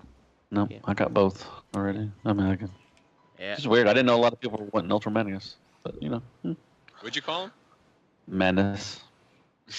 Ultra Madness. Madness. That's not what you called him. You said Mad. You said Ultra Manius. Yeah, that's what it sounded Did I say like. Ultra Magnus? Oh, my bad. I'm sorry. But yeah, I mean, congrats to who didn't get him. And like I said, I think Greg said at the beginning that he's cheaper, a little bit cheaper than he was originally. So that's good. Yeah, that's good cool. on them. If you don't have it, there you go. You got it now. What else? What's next? Statues. Oh, we're on statue news. Jeez. Interesting, real quick, that there is a lot of season 3 re-releases. Both Hot Rod and Rodimus and Ultra Magnus. You know what I mean? Mm-hmm. It would almost lend me to believe maybe they were gearing up for something. I could see that. It also makes me. Oh, sorry about that. It makes me wonder why we haven't seen more related to. Justin? No, I'm No, talking. You be yawning in your fucking face. Yeah. Deal with it. And then he said, "It's not you, it's me." Yeah. Oh. Anyway, it does make me wonder though. We really haven't seen anything outside of Sunstreaker and whatever is coming for Beast Wars. We haven't seen anything new with the Masterpiece line. Yep. Yeah, there was a show weird. this past weekend too, and they didn't show anything new. Yeah, suspect. I don't know. Well, they're probably holding everything close to the vest as well now. I doubt 3P is the only, side in the game of, holding stuff secretly. That's probably true.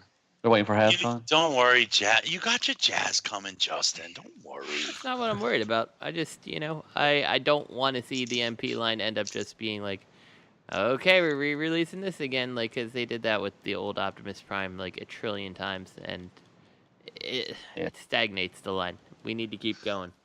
So at this point, there's very little for me to be excited about for the MP line. That's fair. I think they've got enough. I think they've got some stuff working that they just need a little bit more time on. Yeah, and that's true. And that's fine. I just hope that the repaints aren't some kind of writing on some wall. So that's all I'm hoping. Anyway, statue news. Well, I was just going to say real quick. I got my lazy ass up because I had to do something else anyway. And it's a mushroom pack on the back of the hand. So there would have to be some sort of additional piece to allow it to hold the Targetmaster as it was in the show. And I can't imagine that they wouldn't do it since Artfire has the same capability. So there'll probably be an additional piece in there. That'd be cool. I like that. I'd like that. All right. Statue news? Yes. Statue news. All right. Good. Every time I try to move on, you people shut me down. Fucking assholes. Anyway, Imaginarium Imaginarium art has an Optimus Prime prototype. Fuck it. For the what? Prototype statue on its way. And they only show 3 pictures here. One is of the Teletran 1 unit, one is of Roller, and one is of Optimus apparently going to kick someone's ass there. That's his He's trailer. gonna take your face, That's man. Teletran 1 unit. That's his trailer bit. Well, God damn, Justin. Fuck. It's Teletran 1 in the trailer. That's what it was. What? That's what it was referred to as. Teletron was never in this fucking trailer. I'm Get the pretty fuck sure out it of here. was. Pretty sure it was. What? Now he's that's just worlds are colliding because I thought the trailer was part of him, like it was his soul. It is his. It's his life. It's his life. Balls and Robert, ignore Justin's sexy fan fiction. I think this looks good. I mean, it's a statue. I think it's fucking stupid. Why? How many Prime statues are there now? How many Prime sell? So you don't think it's stupid? You just don't like the quantity. I mean, Bobby, you're gonna need another room. I'm not buying any of them, buddy. You need another room. Forget that. Forget that media room. You're gonna need a statue room now. I'm not buying any of these. Why There's not? another room behind the media room.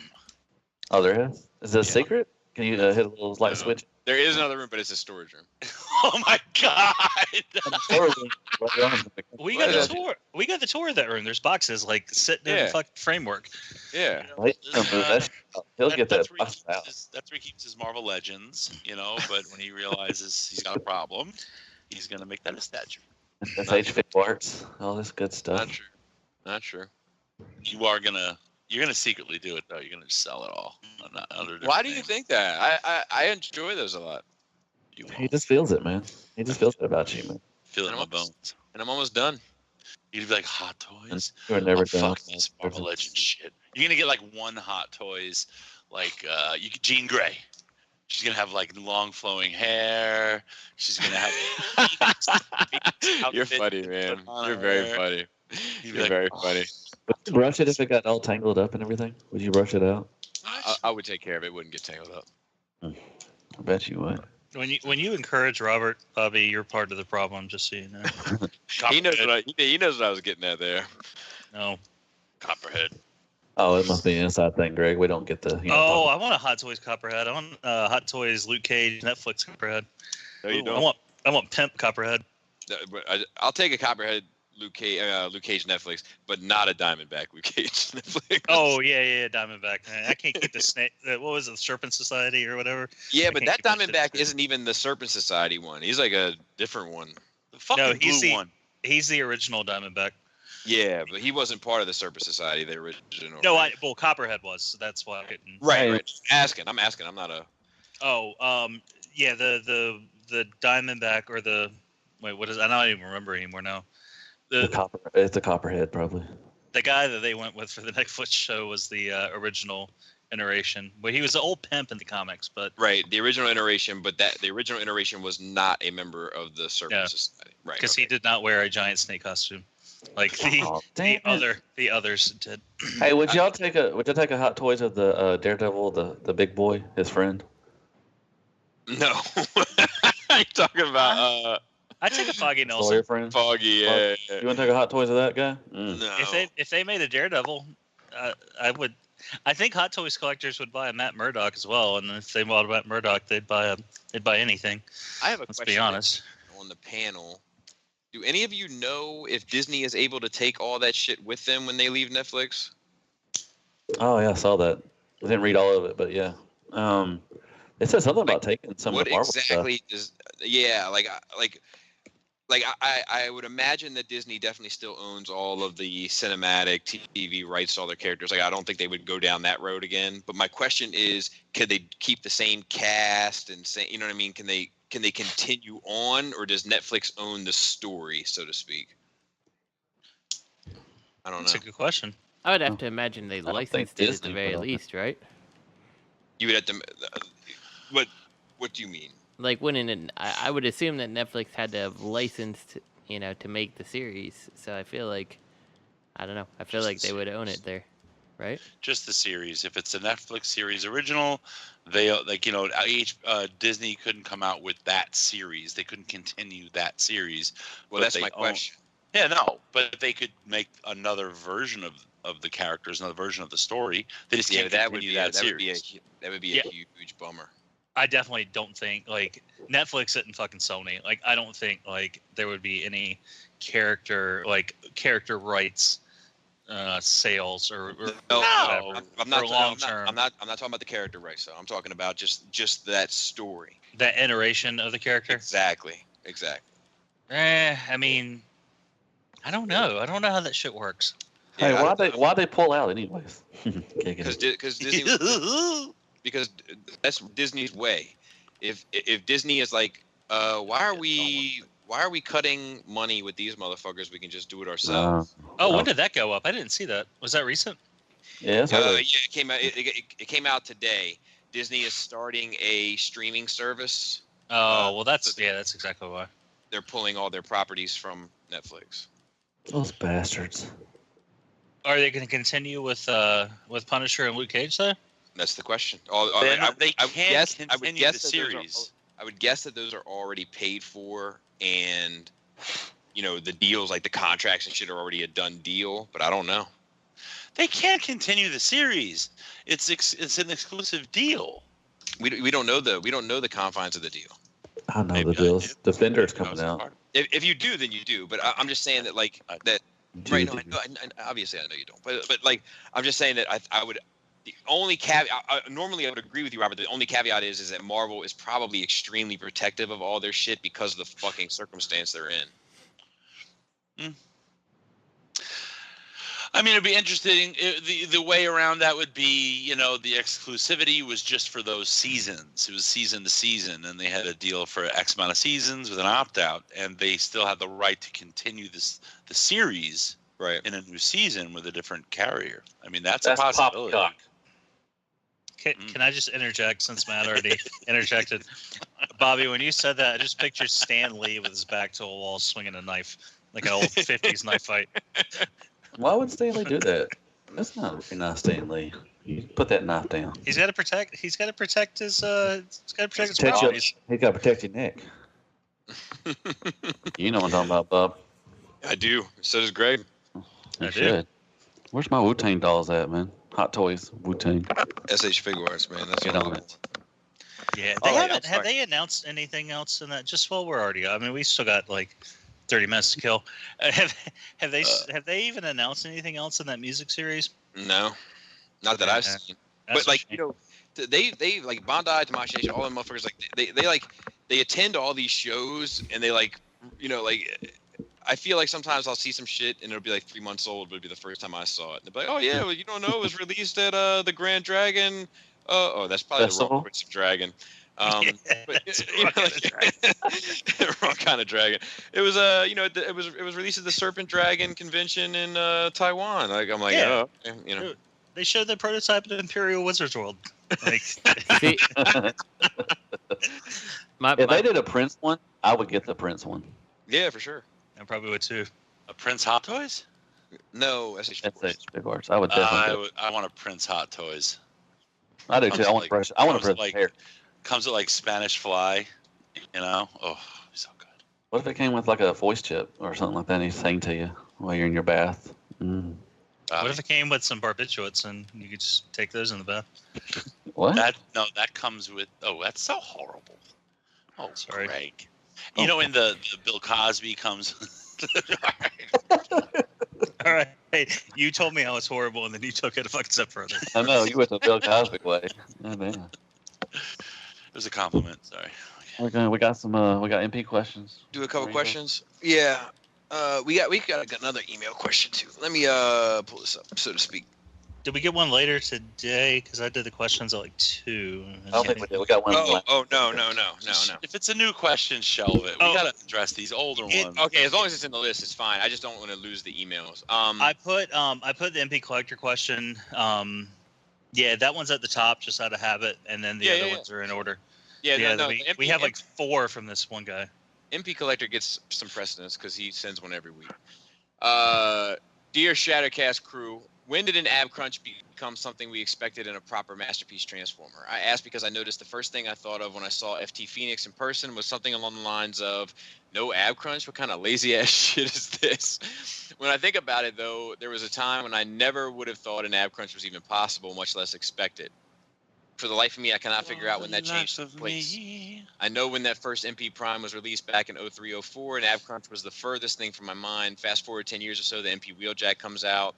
I know I sure as heck wasn't looking for an ab crunch on that guy. Another few years, though, and today I expect an ab crunch. When the heck did the giant leap go down? I still don't expect an ab crunch with Transformers. Yeah, me neither. No. It's like an added bonus. Like I thought the problem with Phoenix was the waist swivel. Like you just like totally skipped fuck that ab crunch. Give me a swivel. Yeah. To me, first of all, FT Phoenix is not a masterpiece. Just gonna put that out there. To me, an ab crunch on a masterpiece is like oh shit, it even has an ab crunch. Mm-hmm. Like on a 1/12 scale figure, if it doesn't have any sort of ab crunch, that's some bullshit. I feel what are like you doing? Who is that? I feel like on any like action figure-y thing, like Transformers get away with it because the transformation and all that stuff. But like where it comes to an action figure that doesn't have to take into account that, like I expect to see some form of movement there. But that's just Right. not the way for Transformers to me. And I also feel like there's very few. Real quick, and then I'll let you go. I'm sorry, Greg. There's I was answering your question. That's all. Fuck that question.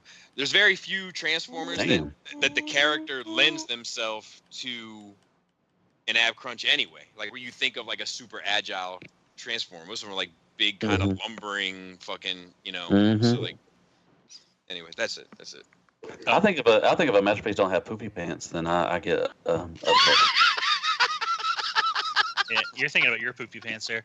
What I was actually doing is I picked up MP Megatron, who just happened to be right here, and I was looking at their hip joint, their ab crunch mechanism, and like I think Takara has found a way to implement one that doesn't really impact most transformations, because all theirs is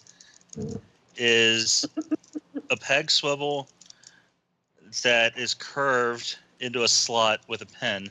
So like I can't really see that. Like if you can straighten that out, no problem. So I can't really, and I had to bend his legs to really get the ab crunch, but I can't really see that being an issue for future figures, because that's something that they specifically mentioned, like incorporating into their future figures. So I don't know how hard it would be. I mean, I don't expect it either, but I don't know how hard it would be to kind of shoehorn it in. You know what I mean? Right. I mean, it could become a standard. Like anything else. Like it could become a standard, but I still don't feel like it's a standard now. I mean, say, do most of them need? And like you said, you were talking about, Bobby, that most of them are the way they are built. An ab crunch really would make it look goofy sometimes. I don't know if it would make it goofy, but I just don't goofy, feel like, but just not right. I mean, just it doesn't feel appropriate for the character. Right. Yeah. Obviously it's nice to have it, but I don't feel like it's as much a necessity. Yeah. When I think of the Transformers moving, like I always think of the G1 cartoon, like like the lumbering, like not very agile hits, right? Like with Megatron and Optimus dueling, like they're not. Nobody strikes me as a ninja that's jumping around and crouching and all that stuff. Like I just don't see it. I think Megatron with the ab crunch feels good. Maybe I don't think Optimus with the ab crunch looks good, but I think Megatron does. The ab crunch mechanism, even though they don't have to necessarily go as far as being ninja-esque, it gives them the ability, because there are a lot of poses where they're stretching, they're bending a little bit, and if it was really just solid metal, they wouldn't be able to do that. It just gives them that little extra bit, to make them look a little more. Oh no, I'm a fan of it. Don't get me wrong. I'm a fan of it. I just don't feel like I don't feel like it's a standard. Right. Well, take like Inferno. He does have. Does Inferno have or Backdraft? Do they have ab crunches? Backdraft does. I mean, the way his body is, the body type is. I don't think he needs an ab crunch at all. I think it's weird. It's also like butterfly joints on Transformers. Like it's something that I don't expect. I love a butterfly joint. Oh, me too. Me too. It's the same thing. It's the same thing. Like if you ask me if they're making the Transformer, they're like, Bobby, we want to know ab crunch or no ab crunch, and butterfly joint or no butterfly joint. I'm going to say yes to both, but it's just something that I don't expect to get. But you know what though? Along those lines, it would depend on the character, right? Like you're saying, certain characters, like what's his face? Fucking the what's his name? The white one. Oh my God, with the swords. Drift. Right? Say Drift. I would expect him to have excellent arm articulation, butterfly joints, ab crunch, really highly articulated, because he's supposed to be a sword fighter. Hey, Robert, where do you see ab crunches in 5 years? That's a very good question. And to be fair, on most of the More Than Meets the Eye designs, because they're like sleeker and more human-esque, like I feel like the ab crunch and the butterfly joints make more sense there. But I mean, we rarely see them. Well, look, now you got the MP Megatron, then you got MP Sunstreaker. Looks like they are looking to incorporate that and butterfly. And that's awesome. Takara already announced that they were going to make them more a little flexible. Going down, the line. They specifically mentioned things like right. ab crunches and butterfly joints, and that's why the price is going to be a little bit higher, because they have to make more molds and people. Right. I want to pay. I'll pay a little more to get something like that. But I feel like we're already there with a little more. You know, like Megatron's fine. The pricing was fine if you went and ordered it overseas. Like, don't add to that. You know, that seems like they would do that. No, they're not. I mean, that is you saw a little bit higher price with that and Sunstreaker, and I think I don't think we're paying $225 for a Megatron or $170 or whatever it was for a Megatron because of an ab crunch. I'm just gonna go out on a limb and say that. Well, there's more parts. That'd be a monkey limb. I don't think there's that much more parts to. You don't think so? Not for the ab crunch and the butterfly joint. Yeah, but just the transformation on that figure in general. Yes, I think there are tons of parts. What I'm saying is that I don't think the two are connected in that specific scenario. Well, if you're going to add, but that's not really. What I'm saying is when you start adding more parts in general, you're going to be paying a little bit more. And I think if they're trying to integrate this more high-end action figure articulation, which is what they said they wanted to do, and design cost. I think you're going to see a little bit higher price for it. That's all I'm saying. Oh yeah, I definitely agree with that. But I think we're seeing a higher price, kind of in general. I mean, with them. But with third party, we're seeing lower prices. Yeah, because it's becoming more cutthroat on that side. Yeah, but do you think it's going to last though? Do you think maybe that's just for a little section, but I think that's going to go. They're going to go back up. Well, that's the question. I don't think so. Does that Zeta Toys Blast Off have an ab crunch and butterfly joints and all that stuff? He's got a sassy crunch. Yeah. What's a sassy crunch? What is it? Like 40 degree knees? He throws his hip out. Yeah, but I don't think that's why that figure's cheap though. I mean, you know what I mean? Like it's the same. My same thought process applies to both. So, Bobby, you said you think that the prices for the combiners, or whatever, are going to stay? Are they going to go lower? I mean, they're going to stay the same. I think they're going to stay the same or go lower. And I think that what you're going to see is you're going to start seeing less. I think we're going to start seeing less. We're going to see less paint. We're going to see less shit. You mean like more clear Transformers? No. Like I hope so. But yeah, I understand what you're saying about it. Yes. Yeah. Okay. Robert's just being funny guy. I was but Robert just threw out the third parties getting cheaper, and then you look at the toys that are getting cheaper, and like they don't have, like just for the sake of look at Hound, look at Fans Toys Willis, look at MMC Sphinx. I mean, I know you had a bad experience with Sphinx, but most people did not, and both of those figures were really well priced and gave most people everything they wanted. Like I think that third party, because, and it has nothing to do necessarily with Takara, is that they're fucking eating each other, so they have to keep kind of undercutting, much like the Omega Supreme. You know, like they have to kind of keep undercutting each other in order to get in the gate. And like, I feel you. I know what you're talking about. Yeah. Y'all say Omega's out now. I think somebody got the first half. I think I'm doing something wrong with my blast off because the kibble on his legs prevents him from holding his hands straight down to the sides. You're probably doing it right. I'll tell you that fucking robot mode is a mess. It's not that bad if you just look, have a couple of beers. Look past it. Do you think, Greg? Do you think Zika virus toys here? They're kind of releasing this first. The Combaticons are coming out cheap just to give a little free crack out, to get you into it, and then they're going to jack up the prices on Superion. Well, assuming they got paid for their work, like the engineering's already paid for, so they just have to pay production costs at this point. Right. Preach. So I think it was pretty easy to release these at a lower price point, and then I think Heath partially had to follow suit, and at the same time he had his own little issues he was trying to undercut. But DX or Unique Toys, those motherfuckers are $90 a piece. Yeah. And I don't know if I'd pay. I don't know at this point in the thing. I don't know if I'd pay $90 for those toys. Like, I want to check them out, but I don't think those are $90 toys. I agree. Who's all getting those? Is everybody getting the UT ones? I got those definitely. Oh, I'm getting both. Okay. Yeah, those definitely aren't on par with other toys at the same price point. I don't think personally. It's just have you messed with the Zeta Toys one yet, Greg? No, I did break down to order it though. Which one do you think? Which one do you think is? I mean, when you get them, I'd like to know what your opinion is of which one do you think is better to go with one if you only had to go with one. I have one coming to mess with, and it's probably going to get moved on. But I just wanted to see what the build and the quality of materials was like. I also have that. Okay. I have that open play Springer coming as well, just because I wanted to get a feel for him. I think you're gonna love the way this feels, Greg. You're gonna have a hard time parting. I'm not saying you're not gonna part. God damn, that's probably the have a hard creepiest thing you've ever said.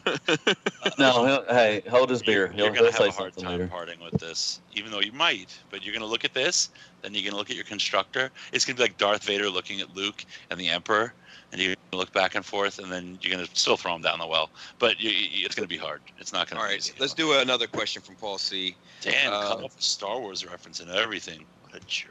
I'm just we're trying to get some of these questions done, and the show's basically reached its time. All right, let's go. From a business standpoint, competition standpoint, which strikes a more powerful blow, a 3P render or a Takara announcement? I'm not really sure what the answer would be, as we kind of have to take into account the reaction from other companies and the reaction from the fandom/collectors. I figured the experts on the show, assuming a full cast, would be best suited to answer this. I think the Takara strikes the biggest blow. Yeah, I think so too. Oh, yeah, definitely. Yeah, agreed. I think this question might have come before we got real evidence of that. You know? Yeah, I mean, if Sunstreaker hasn't proven that, I don't know what will. Yeah, like I say, it's all fun and games till Daddy comes home. Have we seen what was the direct competition between Fans Toys and Takara? Anything? No. That's how they. Well, it's gonna be that hot rod if they were to put it out, but if they put out that hot rod, that'll be the only one. And at that point, it's not really direct competition anymore. Why? Yeah, because hot rod's been out. Because so hot long, rod's been out. Yeah. See, Just when like we got first render from Flans Toys, that's when hot rod from Takara just came out. Right. So we thought, just like Sunsurge has been out, so like it's not really competing. But would you replace your official hot rod with the Fans Toys? Me? Yes, definitely, 100%. See, that's interesting. I would. It will when that's interesting. Their first teased figure, but was numbered FTO2, was a Soundwave. Soundwave. And then as soon as Masterpiece Soundwave dropped, it was like, we're doing some Dinobots now. No, they did quick. They always had these Dinobots. But like, yeah, that's right. They did Shockwave. That's right. But that was the and that was definitely the smart choice. Takara Soundwave is kind of universally revered. I think they could give them. I think that they could have made an impact with that hot rod. But I think that even though I would swap out, I hate that fucking hot rod. I would get rid of it in a second. Jeez. But I hate mine too. But I think that the iron now is too cold. Like, they can still strike, but it doesn't prove anything at that point. It doesn't make the statement that it seems like they were initially going to try and attempt to make. Right. I mean, they got people talking when they showed that render of hot rod, and everybody like, ooh, Toys is doing something, but then they went cold feet. Well, a real test could be if Takara announces a character that Fans Toys has already done. The real test. No, the real test is when that shit is coming. Like that hot rod was unique because Fans Toys and Takara both dropped their shit inside of a month or two of each other. Yeah, it was like a week. Yeah, they were close. That was a unique circumstance. I think it's rare. Like Greg was saying that this Blitzwing is going to drop in a week or whatever, or by the end of the month. If Takara were to show a Blitzwing now, that would be something. That would be something. That would whatever. What is it? Separate the whatever. Boys from the men.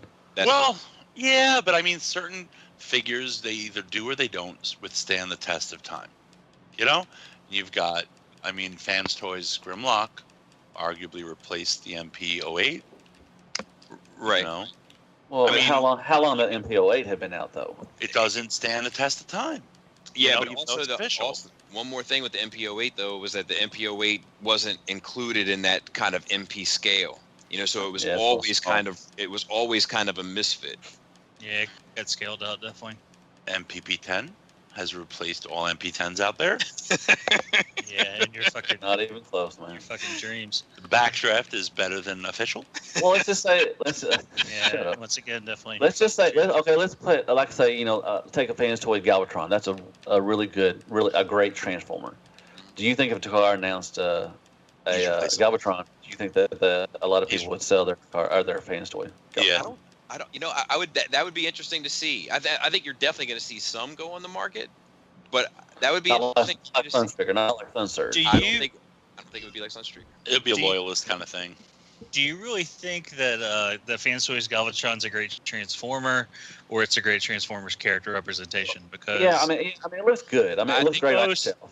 I think that bitch is figure of the year so far. You think so? You think the transformation? Because didn't you even say in your video that that's not one that you're going to be flipping back and forth? I'm not going to be flipping any of them back and forth, to be fair. Yeah, but that's what I'm saying. Like, do you think it's a great representation of a Transformer? Do you think it's a great Transformer? Because you know that the Takara, 9 times out of 10, is going to be more fun to mess with. I don't know, dude. There's no Takara. I'm trying to think if there's any Takara masterpiece that I would flip back and forth. Well, but that's the thing. That's you. You don't. Well, you're asking me. Well, no, I wasn't asking you. I was actually asking Matt because Matt's the one that said it was a great Transformer. But I mean, it looks. I mean, like I said, it looks great on itself. It may not be fun to mess with, like as far as transforming back and forth, but it looks great. But if Takara announced a Galvatron, that bitch should be sold. I agree with you, Matt. I think this Fans Toys Galvatron, although great, I think he's replaceable. I do. To me, he's not. What? I mean, yeah, I understand that. And a lot of people with Takara. I mean, a lot of people from that are Fans Toys. All that stuff. I don't think they would, but I think that's not a Fans Toys thing. Like if Takara announces a fucking Werewolf, this Lupus is out of here. And if Takara announces a Reflector, this fucking whatever this thing is called is out of here. If you ask me, Galvatron, even though he's great, like I like the way you described it, Greg. I really. How did you describe it again? Like he's not. Is he a great Transformer or is he what? A great representation of a Transformer character. I think he's a great representation of a Transformers character, but I think he's too fucking heavy. And like can you imagine if like the way they did Megatron, they did a Galvatron? I don't know. Even I might bail on that one, unless it was MMC coming out with one. Yeah, but I don't think a Galvatron necessarily has to be engineered on the level as a Megatron, because like there's just things inherent. They could just focus on articulation, though. Well, yeah, but I mean, I don't think that would be super hard because really, what's Galvatron? Like you collapse his legs, you put him on his fucking hands and knees, and you plug a cannon into his head. But that's why they could focus on articulation. Right, so he's relatively simple, and they can just focus on paint, sculpt, and articulation. But I don't think Galvatron can articulate as good as Megatron. I think he's got a bigger, middle. What? I think Megatron is better as far as to do different poses. But Galvatron seems to me like he kind of reminds me of a Potbelly guy, kind of. I don't know, I don't know. Maybe it's the cartoon that it seemed like that, but I think he's a bit beefier. Beefier, that's what I'm saying. Beefy. But he's not. He's beefier than what Megatron was. That's just what I think. But Yeah, I mean, like Galvatron is not. Galvatron is not replaceable to me. Like this is. No. I mean, look.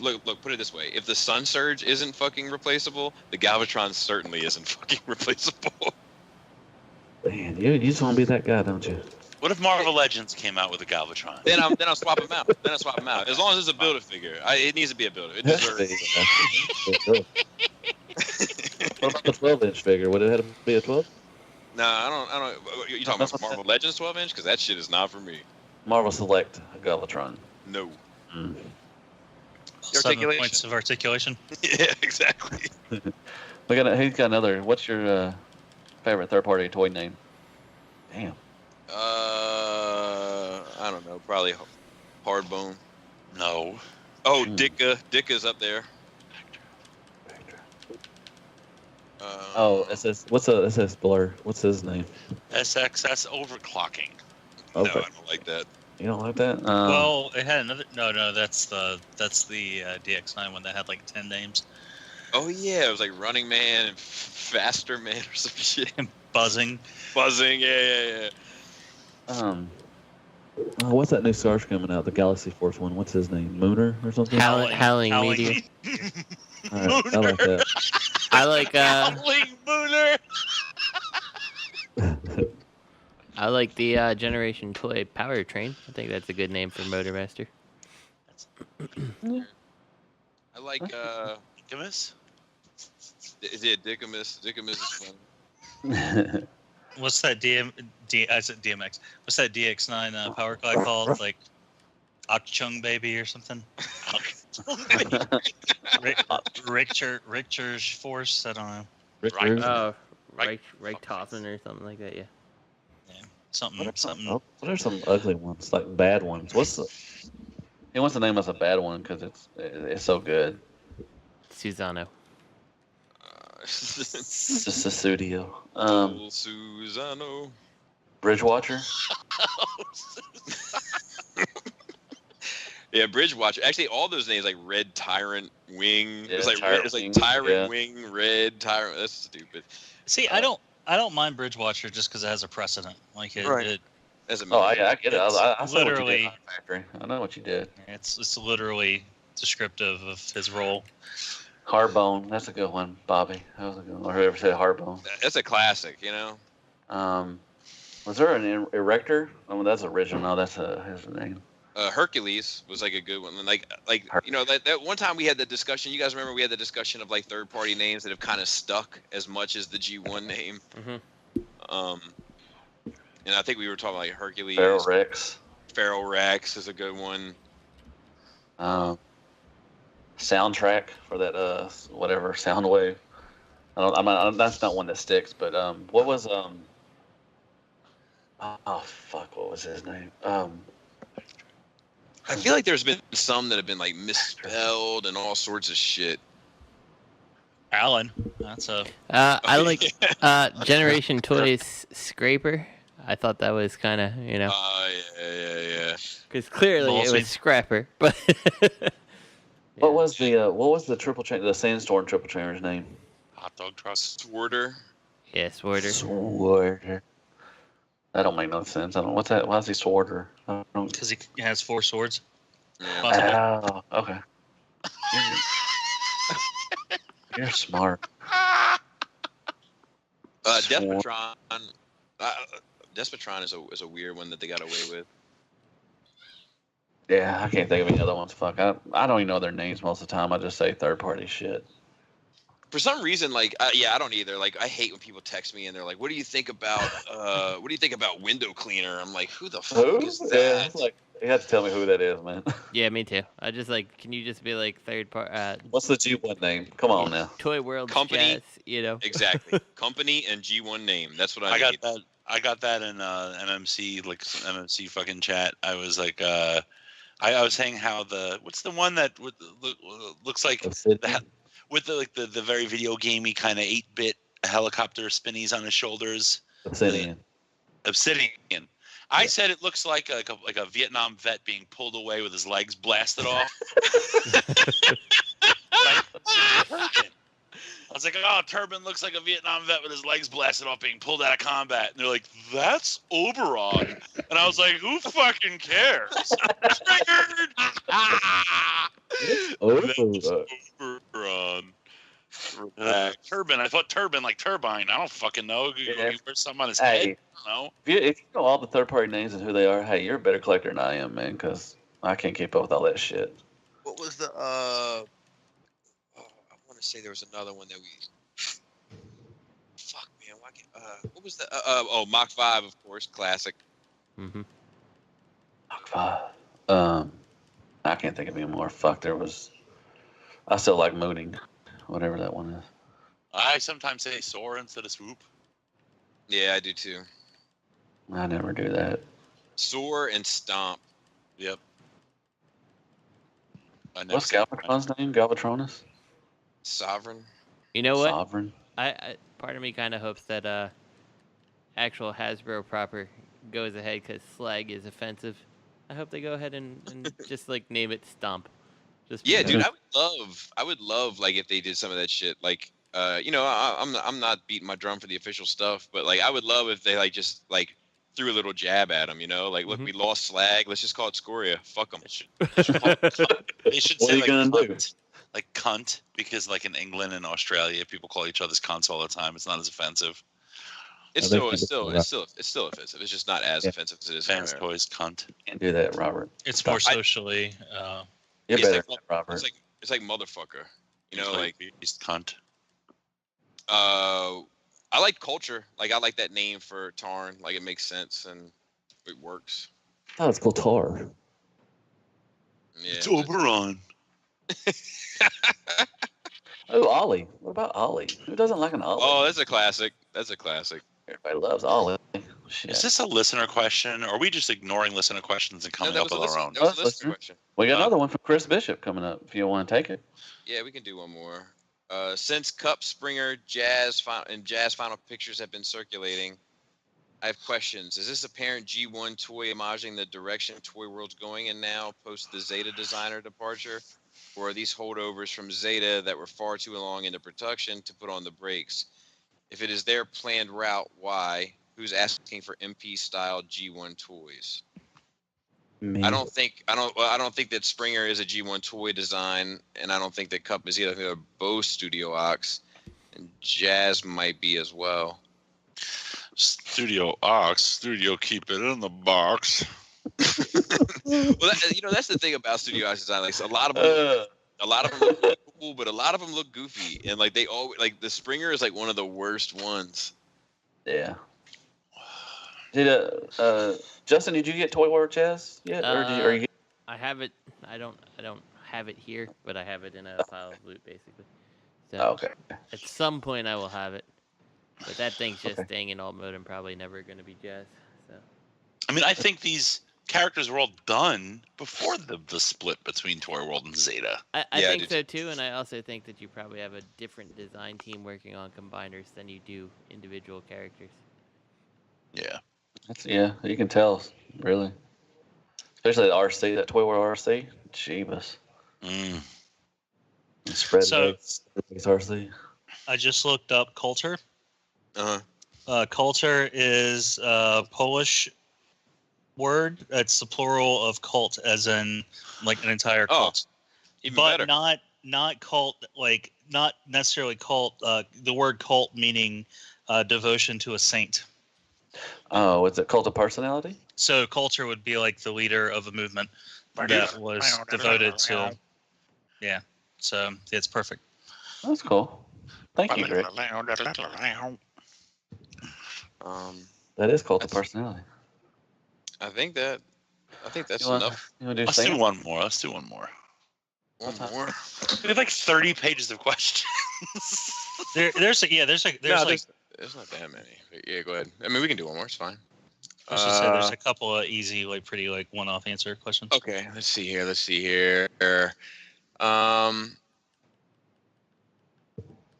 we can run through. I have a combiner's worth of questions that I would try to keep short. Let's run through these. Is anyone as disappointed as me that G Creations didn't keep with what they started and continue with combiner teams that were never combiners? Oh, we did this. We did this one. That was easy. Yep. Let's see here. What? You just deleted all of them? No, not just all the ones that we've done. Let's see. Bobby thought a third-party Minosaur looks like he's going to be a Build-A-Figure. That got me thinking, if Takara started coming out with combiner figures that didn't combine, would any of us be in on them?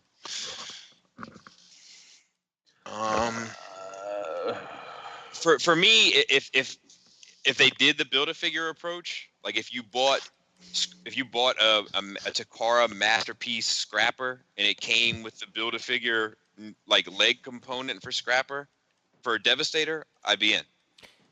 The only problem I see with this is like I could get behind it, but like the Build-A-Figure aspect needs to be like just as big as the figure inside. You know, like when you look at a Marvel Legends, yeah, definitely. But like when you look at like a Marvel Legends, like the piece you get to build the Build-A-Figure, like it's not making up the same amount of plastic and stuff as the figure it comes with usually, right?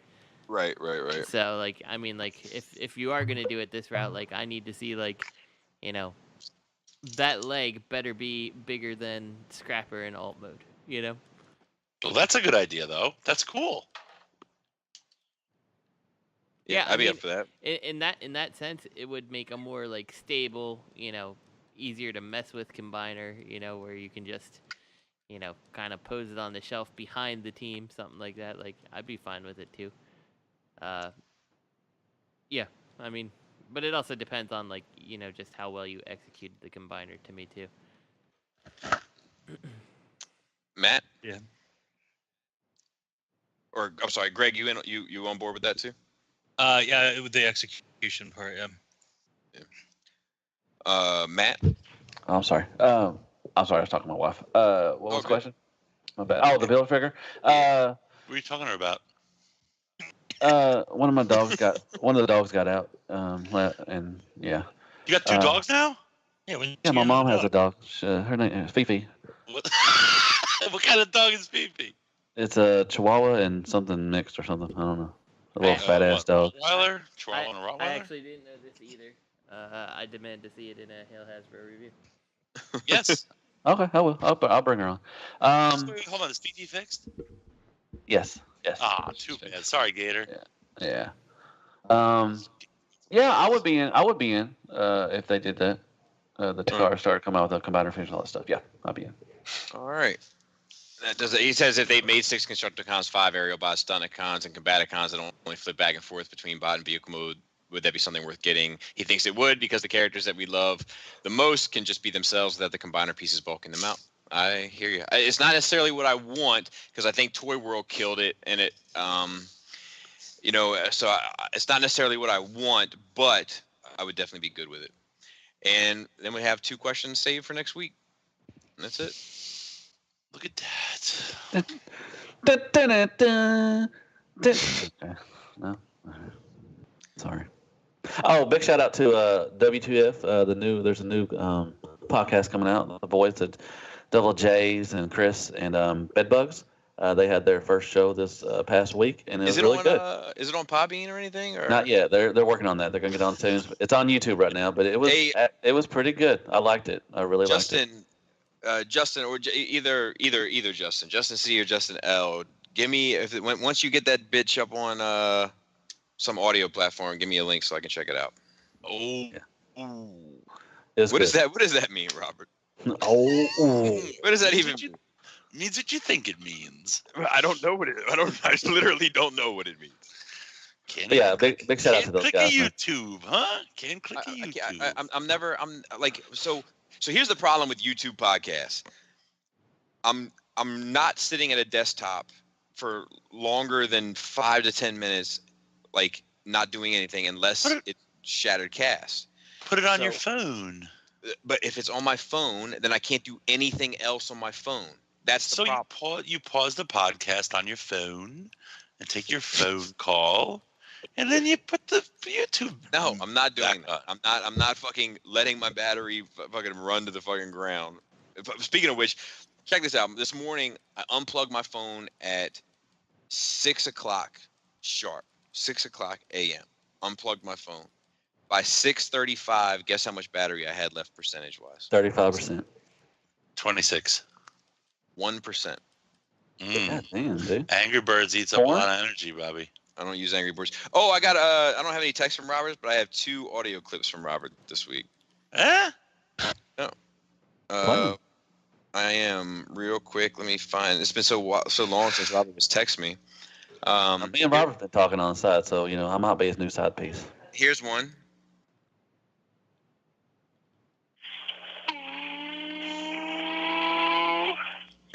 And then I have one other one that's funny. That one. No, not so much. Listen. My name is Bobby Covers, and this is Smoke and Mirrors. Smoke and Mirrors, Smoke and Mirrors. My name is Bobby Covers. That's your new rap single. It's Bobby. got smoking mirrors. And Bobby, it's good face. Do you realize that younger people are going to think your music is so kind of out of date? I know. You don't sound like that. I know. I think about that all the time. It's like Bobby Skullface, the new disco song. A doo-wop, Bobby doo-wop face. I really just do it because I enjoy making the music video. We can wrap this shit up. You can cut it, Justin, and send it to me. Shoutouts to Cool Table Network, ROC, Edges Around, Toy TikTok, Plastic Fanatics, Spirit Vultures, Nerd Rage Radio, and Wigs. And my personal favorite, the well-established Gentleman's Show, Stasis Lock. At Real Robot, at Fear Corpse. I am Ratchet. Third Party TF Crashers, and Open Your Toys Podcast. This podcast is intended for mature audiences only. The sole purpose is to entertain. If it doesn't fit with your sensitive sensibilities, please feel free to turn it off now. Shut the fuck